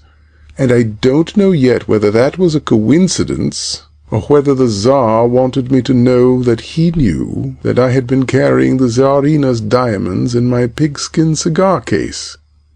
What do you fellows think?" In the Fog, Chapter 3. Sir Andrew rose with disapproval written in every lineament. "I thought your story would bear upon the murder," he said. "Had I imagined it would have nothing whatsoever to do with it, I would not have remained." He pushed back his chair and bowed stiffly. "I wish you good night," he said. There was a chorus of remonstrance, and under cover of this and the baronet's answering protests, a servant, for the second time, slipped a piece of paper into the hand of the gentleman with the pearl stud. He read the lines written upon it and tore it into tiny fragments. The youngest member, who had remained an interested but silent listener to the tale of the Queen's messenger, raised his hand commandingly. "Sir Andrew," he cried, "in justice to Lord Arthur Chetney, I must ask you to be seated. He has been accused in our hearing of a most serious crime, and I insist that you remain until you have heard me clear his character." "You?" cried the baronet. "Yes," answered the young man briskly. "I would have spoken sooner," he explained, "but that I thought this gentleman," he inclined his head toward the Queen's messenger, "was about to contribute some facts of which I was ignorant. He, however, has told us nothing, and so I will take up the tale at the point where Lieutenant Sears laid it down, and give you those details of which Lieutenant Sears is ignorant. It seems strange to you that I should be able to add the sequel to this story, but the coincidence is easily explained. I am the junior member of the law firm of Chudley & Chudley. We have been solicitors for the Chetneys for the last 200 years. Nothing, no matter how unimportant, which concerns Lord Edam and his 2 sons is unknown to us, and naturally we are acquainted with every detail of the terrible catastrophe of last night." The baronet, bewildered but eager, sank back into his chair. "Will you be long, sir?" he demanded. "I shall endeavor to be brief," said the young solicitor. "And," he added, in a tone which gave his words almost the weight of a threat, "I promise to be interesting." "There is no need to promise that," said Sir Andrew. "I find it much too interesting as it is." He glanced ruefully at the clock, and turned his eyes quickly from it. "Tell the driver of that hansom," he called to the servant, "that I take him by the hour." "For the last 3 days," began young Mr. Chudley, "as you have probably read in the daily papers, the Marquis of Edam has been at the point of death, and his physicians have never left his house. Every hour he seemed to grow weaker, but although his bodily strength is apparently leaving him forever, his mind has remained clear and active. Late yesterday evening, word was received at our office that he wished my father to come at once to Chetney House and to bring with him certain papers. What these papers were is not essential. I mention them only to explain how it was that last night I happened to be at Lord Edam's bedside. I accompanied my father to Chetney House, but at the time we reached there, Lord Edam was sleeping, and his physicians refused to have him awakened. My father urged that he should be allowed to receive Lord Edam's instructions concerning the documents, but the physicians would not disturb him, and we all gathered in the library to wait until he should awake of his own accord. It was about 1 o'clock in the morning, while we were still there, that Inspector Lyle and the officers of Scotland Yard came to arrest Lord Arthur on the charge of murdering his brother. You can imagine our dismay and distress. Like everyone else, I had learned from the afternoon papers that Lord Chetney was not dead, but that he had returned to England, and on arriving at Chetney House I had been told that Lord Arthur had gone to the Bath Hotel to look for his brother, and to inform him that if he wished to see their father alive, he must come to him at once. Although it was now past 1 o'clock, Arthur had not returned. None of us knew where Madame Zichy lived, so we could not go to recover Lord Chetney's body. We spent a most miserable night, hastening to the window whenever a cab came into the square, in the hope that it was Arthur returning, and endeavouring to explain away the facts that pointed to him as the murderer. I am a friend of Arthur's. I was with him at Harrow and at Oxford, and I refused to believe for an instant that he was capable of such a crime. But as a lawyer I could not help but see that the circumstantial evidence was strongly against him. Toward early morning Lord Edam awoke, and in so much better a state of health that he refused to make the changes in the papers which he had intended, declaring that he was no nearer death than ourselves. Under other circumstances, this happy change in him would have relieved us greatly, but none of us could think of anything save the death of his eldest son, and of the charge which hung over Arthur.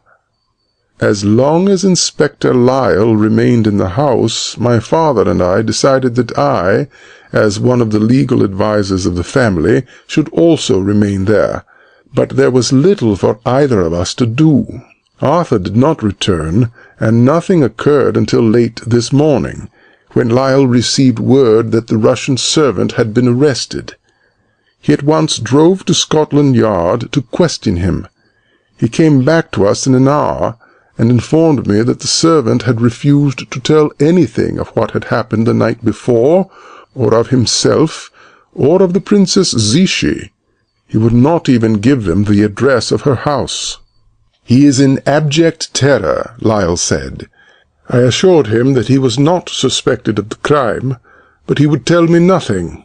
There were no other developments until 2 o'clock this afternoon, when word was brought to us that Arthur had been found, and that he was lying in the accident ward of St. George's Hospital. Lyle and I drove there together, and found him propped up in bed with his head bound in a bandage. He had been brought to the hospital the night before by the driver of a hansom that had run over him in the fog. The cab horse had kicked him on the head, and he had been carried in unconscious.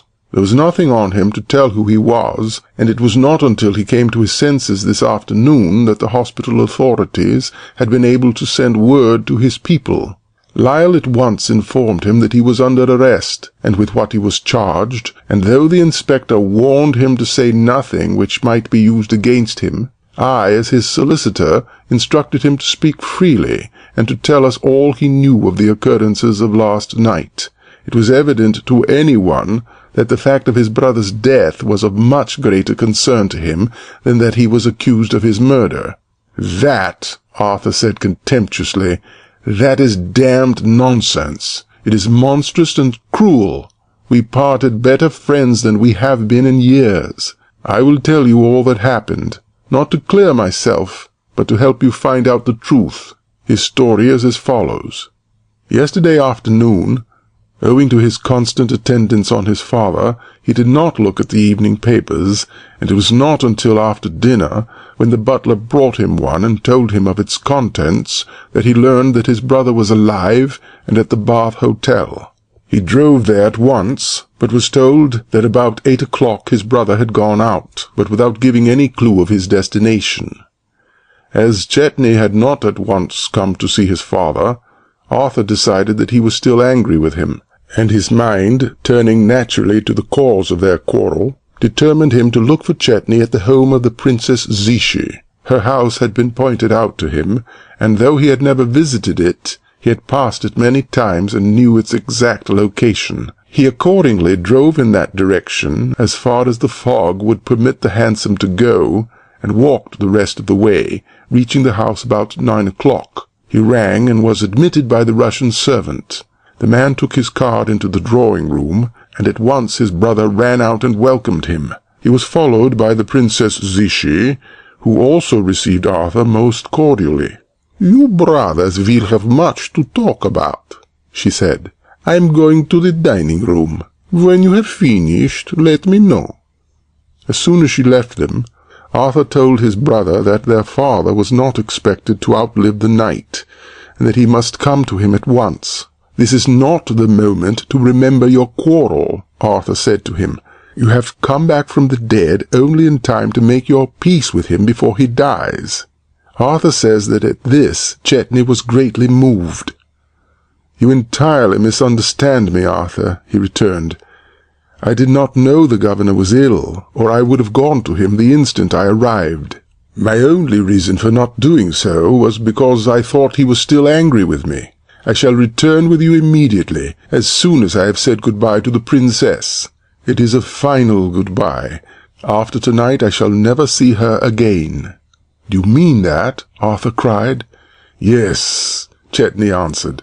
"When I returned to London I had no intention of seeking her again, and I am here only through a mistake."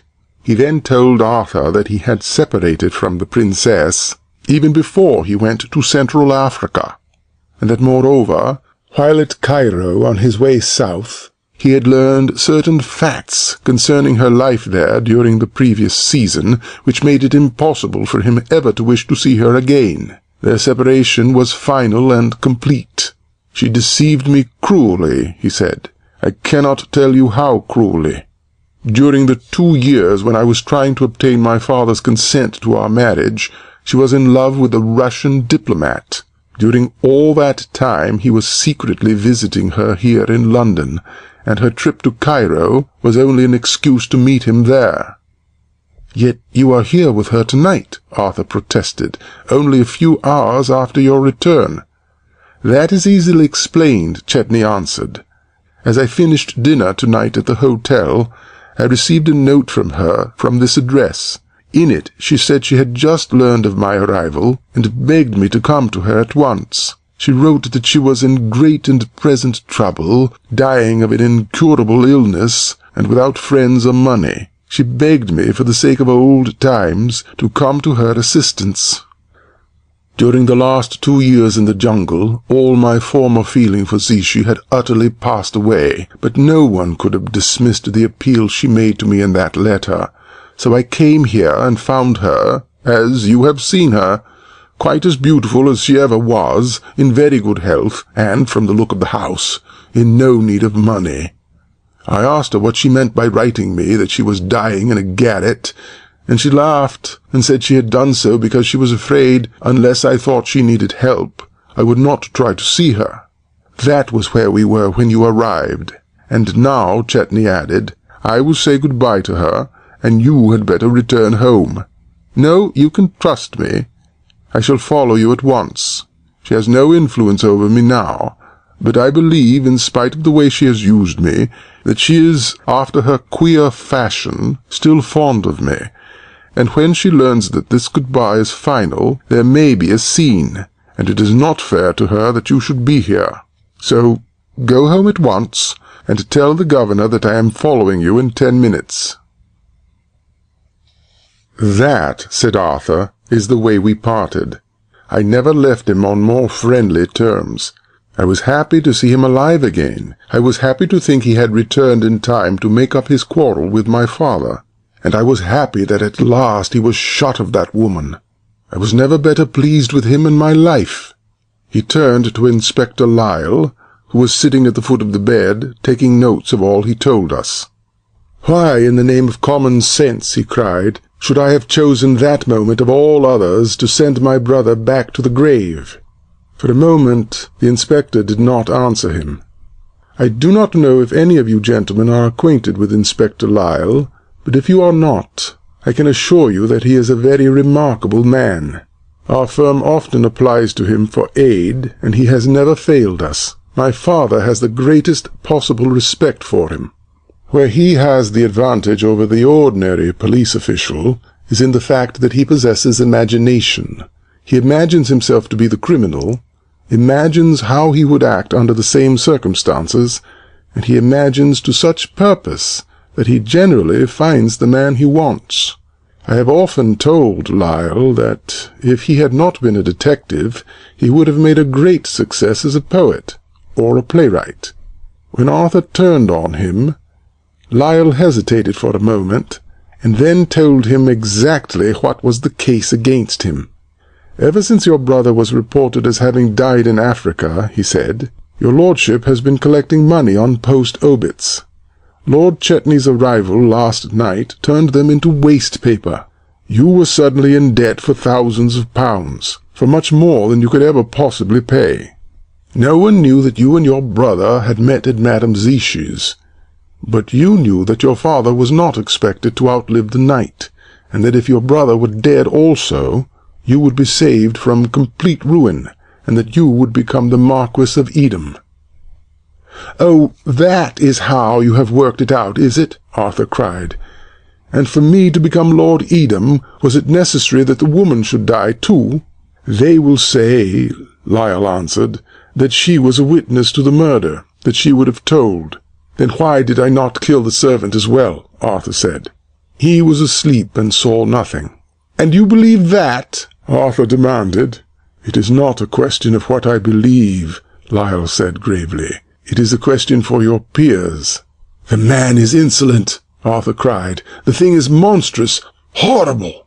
Before we could stop him, he sprang out of his cot and began pulling on his clothes. When the nurses tried to hold him down, he fought with them. "Do you think you can keep me here," he shouted, "when they are plotting to hang me?" "I am going with you to that house," he cried at Lyle. "When you find those bodies, I shall be beside you. It is my right. He is my brother. He has been murdered, and I can tell you who murdered him. That woman murdered him. She first ruined his life, and now she has killed him. For the last 5 years she has been plotting to make herself his wife, and last night, when he told her he had discovered the truth about the Russian, and that she would never see him again, she flew into a passion and stabbed him, and then, in terror of the gallows, killed herself. She murdered him, I tell you, and I promise you that we will find the knife she used near her, perhaps still in her hand. What will you say to that?" Lyle turned his head away and stared down at the floor. "I might say," he answered, "that you placed it there." Arthur gave a cry of anger and sprang at him, and then pitched forward into his arms. The blood was running from the cut under the bandage, and he had fainted. Lyle carried him back to the bed again, and we left him with the police and the doctors, and drove at once to the address he had given us. We found the house not 3 minutes' walk from St. George's Hospital. It stands in Trevor Terrace, that little row of houses set back from Knightsbridge, with one end in Hill Street. As we left the hospital, Lyle had said to me, "You must not blame me for treating him as I did. all is fair in this work, and if by angering that boy I could have made him commit himself, I was right in trying to do so, though I assure you no one would be better pleased than myself if I could prove his theory to be correct. But we cannot tell. Everything depends upon what we see for ourselves within the next few minutes." When we reached the house, Lyle broke open the fastenings of one of the windows on the ground floor, and, hidden by the trees in the garden, we scrambled in. We found ourselves in the reception room, which was the first room on the right of the hall. The gas was still burning behind the colored glass and red silk shades, and when the daylight streamed in after us, it gave the hall a hideously dissipated look, like the foyer of a theatre at a matinee, or the entrance to an all-day gambling hell. The house was oppressively silent, and because we knew why it was so silent, we spoke in whispers. When Lyle turned the handle of the drawing-room door, I felt as though someone had put his hand upon my throat, but I followed close at his shoulder and saw in the subdued light of many tinted lamps the body of Chetney at the foot of the divan, just as Lieutenant Sears had described it. In the drawing-room we found the body of the Princess Zichy, her arms thrown out, and the blood from her heart frozen in a tiny line across her bare shoulder.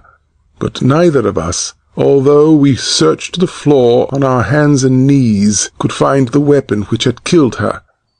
"For Arthur's sake," I said, "I would have given £1,000 if we had found the knife in her hand, as he said we would." "That we have not found it there," Lyle answered, "is to my mind the strongest proof that he is telling the truth, that he left the house before the murder took place. He is not a fool, and had he stabbed his brother and this woman, he would have seen that by placing the knife near her, he could help to make it appear as if she had killed Chetney and then committed suicide. Besides, Lord Arthur insisted that the evidence in his behalf would be our finding the knife here. He would not have urged that if he knew we would not find it, if he knew that he himself had carried it away. This is no suicide. A suicide does not rise and hide the weapon with which he kills himself, and then lie down again. No, this has been a double murder, and we must look outside of the house for the murderer." While he was speaking, Lyle and I had been searching every corner, studying the details of each room. I was so afraid that without telling me he would make some deductions prejudicial to Arthur that I never left his side. I was determined to see everything that he saw, and if possible, to prevent his interpreting it in the wrong way. He finally finished his examination, and we sat down together in the drawing-room, and he took out his notebook and read aloud all that Mr. Sears had told him of the murder and what we had just learned from Arthur. We compared the two accounts word for word, and weighed statement with statement, but I could not determine from anything Lyle said which of the two versions he had decided to believe. "We are trying to build a house of blocks," he exclaimed, "with half of the blocks missing. We have been considering two theories," he went on. "One, that Lord Arthur was responsible for the murders, and the other that the dead woman in there is responsible for one of them and has committed suicide. But until the Russian servant is ready to talk, I shall refuse to believe the guilt of either." "What can you prove by him?" I asked. "He was drunk and asleep. He saw nothing." Lyle hesitated, and then, as though he had made up his mind to be quite frank with me, spoke freely. "I do not know he was either drunk or asleep," he answered. "Lieutenant Sears describes him as a stupid boor. I am not satisfied that he is not a clever actor. What was his position in this house? What was his real duty here?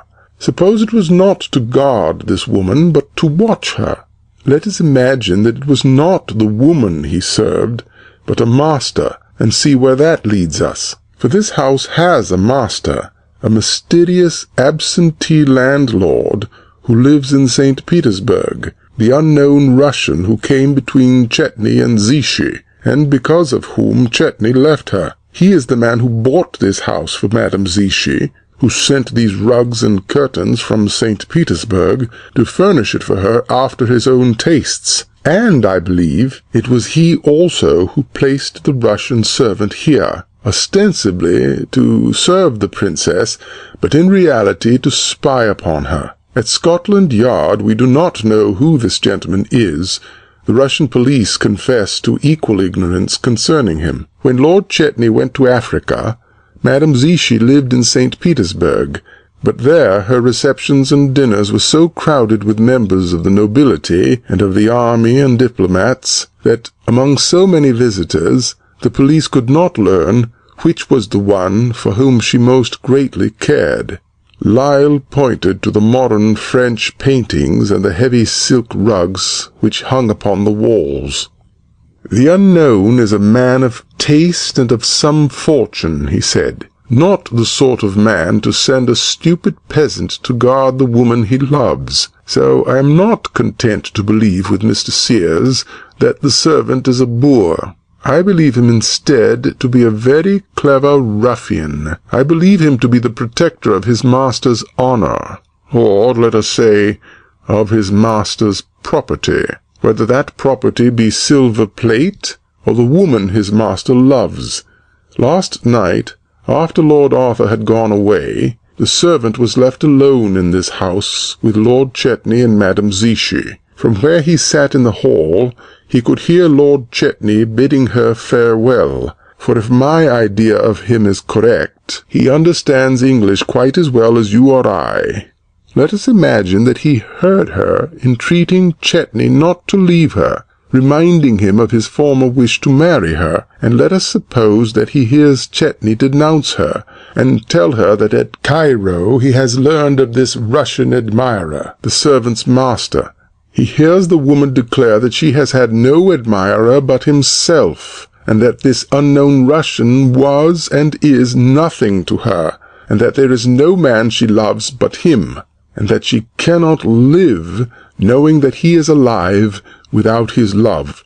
Suppose Chetney believed her, suppose his former infatuation for her returned, and that in a moment of weakness he forgave her and took her in his arms. That is the moment the Russian master has feared. It is to guard against it that he has placed his watchdog over the princess. And how do we know but that, when the moment came, the watchdog served his master, as he saw his duty, and killed them both? What do you think? Lyle demanded. Would not that explain both murders? I was only too willing to hear any theory which pointed to anyone else as the criminal than Arthur, but Lyle's explanation was too utterly fantastic. I told him that he certainly showed imagination, but that he could not hang a man for what he imagined he had done. "No," Lyle answered, "but I can frighten him by telling him what I think he has done. And now, when I again question the Russian servant, I will make it quite clear to him that I believe he is the murderer. I think that will open his mouth. A man will at least talk to defend himself. Come," he said, "we must return at once to Scotland Yard and see him. There is nothing more to do here." He arose, and I followed him into the hall, and in another minute we would have been on our way to Scotland Yard. But just as he opened the street door, a postman halted at the gate of the garden and began fumbling with the latch. Lyle stopped, with an exclamation of chagrin. "How stupid of me!" he exclaimed. He turned quickly and pointed to a narrow slit cut in the brass plate of the front door. "The house has a private letter-box," he said, "and I had not thought to look in it. If we had gone out as we came in by the window, I would never have seen it. The moment I entered the house, I should have thought of securing the letters which came this morning. I have been grossly careless." He stepped back into the hall and pulled at the lid of the letter-box, which hung on the inside of the door, but it was tightly locked. At the same moment the postman came up the steps holding a letter. Without a word, Lyle took it from his hand and began to examine it. It was addressed to the Princess Zichy, and on the back of the envelope was the name of a West End dressmaker. "That is of no use to me," Lyle said. He took out his card and showed it to the postman. "I am Inspector Lyle from Scotland Yard," he said. "The people in this house are under arrest. Everything it contains is now in my keeping. Did you deliver any other letters here this morning?" The man looked frightened, but answered promptly that he was now upon his third round. He had made one postal delivery at 7 that morning, and another at 11. "How many letters did you leave here?" Lyle asked. "About 6 altogether," the man answered. "Did you put them through the door into the letter box?" The postman said, "Yes, I always slip them into the box and ring and go away. The servants collect them from the inside." "Have you noticed if any of the letters you leave here bear a Russian postage stamp?" Lyle asked. The man answered, "Oh, yes, sir, a great many." "From the same person, would you say?" "The writing seems to be the same," the man answered. "They come regularly about once a week. One of them I delivered this morning had a Russian postmark." "That will do," said Lyle eagerly. Thank you very much." He ran back into the hall and, pulling out his penknife, began to pick at the lock of the letter-box. "I have been supremely careless," he said in great excitement. "Twice before, when people I wanted have flown from a house, I have been able to follow them by putting a guard over their mailbox. These letters, which arrive regularly every week from Russia in the same handwriting, they can come but from one person. At least we shall now know the name of the master of this house. Undoubtedly it is one of his letters that the man placed here this morning. We may make a most important discovery." As he was talking, he was picking at the lock with his knife, but he was so impatient to reach the letters that he pressed too heavily on the blade, and it broke in his hand. I took a step backward and drove my heel into the lock, and burst it open. The lid flew back, and we pressed forward, and each ran his hand down into the letter-box. For a moment we were both too startled to move. The box was empty. I do not know how long we stood staring stupidly at each other, but it was Lyle who was the first to recover. He seized me by the arm and pointed excitedly into the empty box. "Do you appreciate what this means?" he cried. "It means that someone has been here ahead of us. Someone has entered this house not 3 hours before we came, since 11 o'clock this morning." "It was the Russian servant!" I exclaimed. "The Russian servant has been under arrest at Scotland Yard," Lyle cried.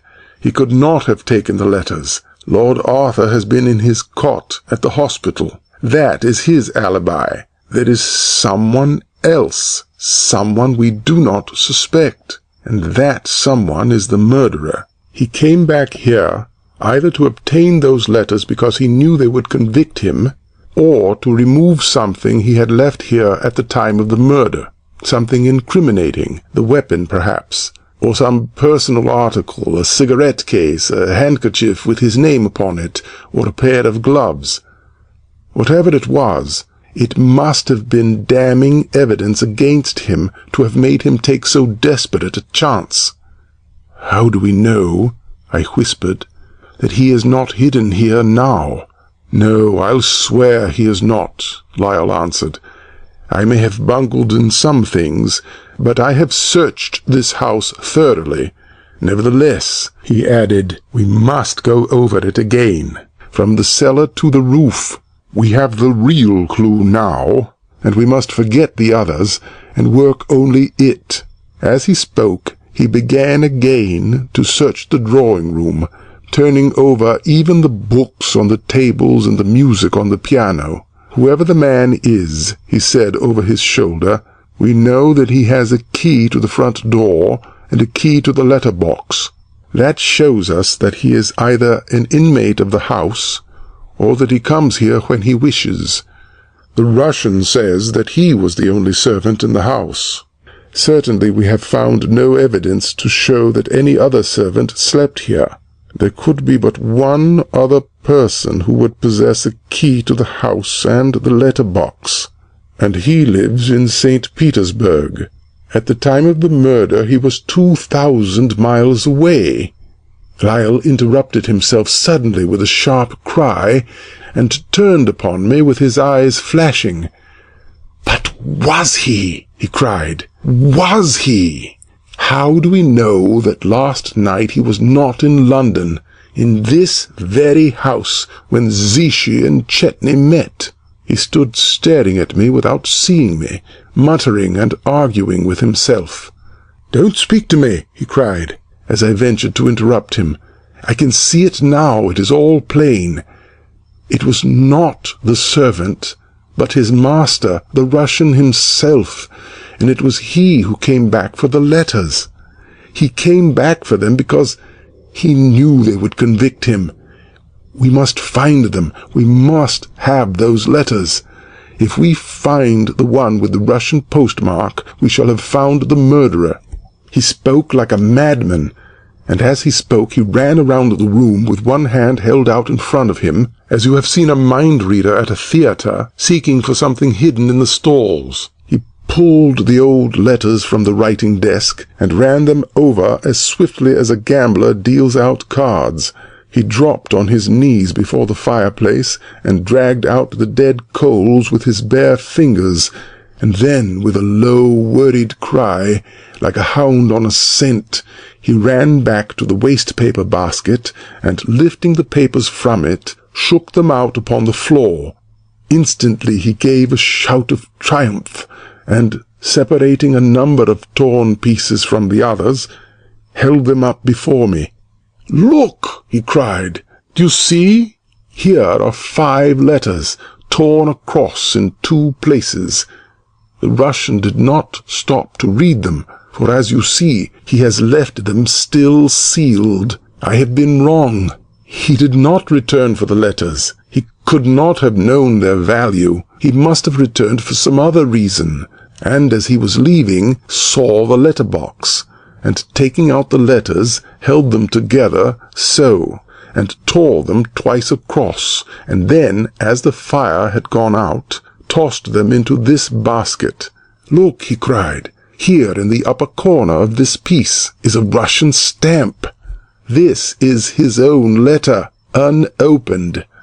We examined the Russian stamp, and found it had been cancelled in St. Petersburg 4 days ago. The back of the envelope bore the postmark of the branch station in Upper Sloane Street, and was dated this morning. The envelope was of official blue paper, and we had no difficulty in finding the 2 other parts of it. We drew the torn pieces of the letter from them, and joined them together side by side.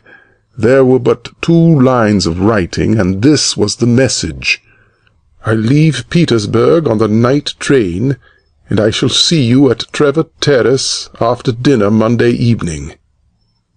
"That was last night," Lyle cried. "He arrived 12 hours ahead of his letter, but it came in time. It came in time to hang him." The baronet struck the table with his hand. "The name," he demanded. "How was it signed? What was the man's name?" The young solicitor rose to his feet and, leaning forward, stretched out his arm. "There was no name," he cried. "The letter was signed with only 2 initials, but engraved at the top of the sheet was the man's address. That address was the American Embassy, St. Petersburg Bureau, or the Naval Attaché. "And the initials," he shouted, his voice rising into an exultant and bitter cry, "were those of the gentleman who sits opposite, who told us that he was the first to find the murdered bodies, the Naval Attaché to Russia, Lieutenant Sears." A strained and awful hush followed the solicitor's words, which seemed to vibrate like a twanging bowstring that had just hurled its bolt. Sir Andrew, pale and staring, drew away with an exclamation of repulsion. His eyes were fastened upon the naval attaché with fascinated horror, but the American emitted a sigh of great content and sank comfortably into the arms of his chair. He clapped his hands softly together. "Capital," he murmured. "I give you my word I never guessed what you were driving at. You fooled me. I'll be hanged if you didn't. You certainly fooled me." The man with the pearl stud leaned forward with a nervous gesture. "Hush! Be careful!" he whispered. But at that instant, for the third time, a servant, hastening through the room, handed him a piece of paper which he scanned eagerly. The message on the paper read, "The light over the commons is out. The house has risen." The man with the black pearl gave a mighty shout and tossed the paper from him upon the table. "Hurrah!" he cried. "The house is up! We've won!" He caught up his glass and slapped the naval attaché violently upon the shoulder. He nodded joyously at him, at the solicitor, and at the Queen's messenger. "Gentlemen, to you," he cried. "My thanks and my congratulations." He drank deep from the glass and breathed forth a long sigh of satisfaction and relief. "But I say," protested the Queen's messenger, shaking his finger violently at the solicitor, "that story won't do. You didn't play fair, and you talked so fast I couldn't make out what it was all about. I'll bet you that evidence won't hold in a court of law. You couldn't hang a cat on such evidence. Your story is condemned tommyrot. Now, my story might have happened. My story bore the mark—" In the joy of creation, the storytellers had forgotten their audience, until a sudden exclamation from Sir Andrew caused them to turn guiltily toward him. His face was knit with lines of anger, doubt, and amazement. "What does this mean?" he cried. "Is this a jest, or are you mad? If you know this man is a murderer, why is he at large? Is this a game you have been playing? Explain yourselves at once. What does it mean?" The American, with first a glance at the others, rose and bowed courteously. "I am not a murderer, Sir Andrew, believe me," he said. "You need not be alarmed. As a matter of fact, at this moment I am much more afraid of you than you could possibly be of me. I beg you please to be indulgent. I assure you we meant no disrespect. We have been matching stories, that is all, pretending that we are people we are not, endeavoring to entertain you with better detective tales than, for instance, the last one you read, the Great Rand Robbery." The baronet brushed his hand nervously across his forehead. "Do you mean to tell me," he exclaimed, "that none of this has happened?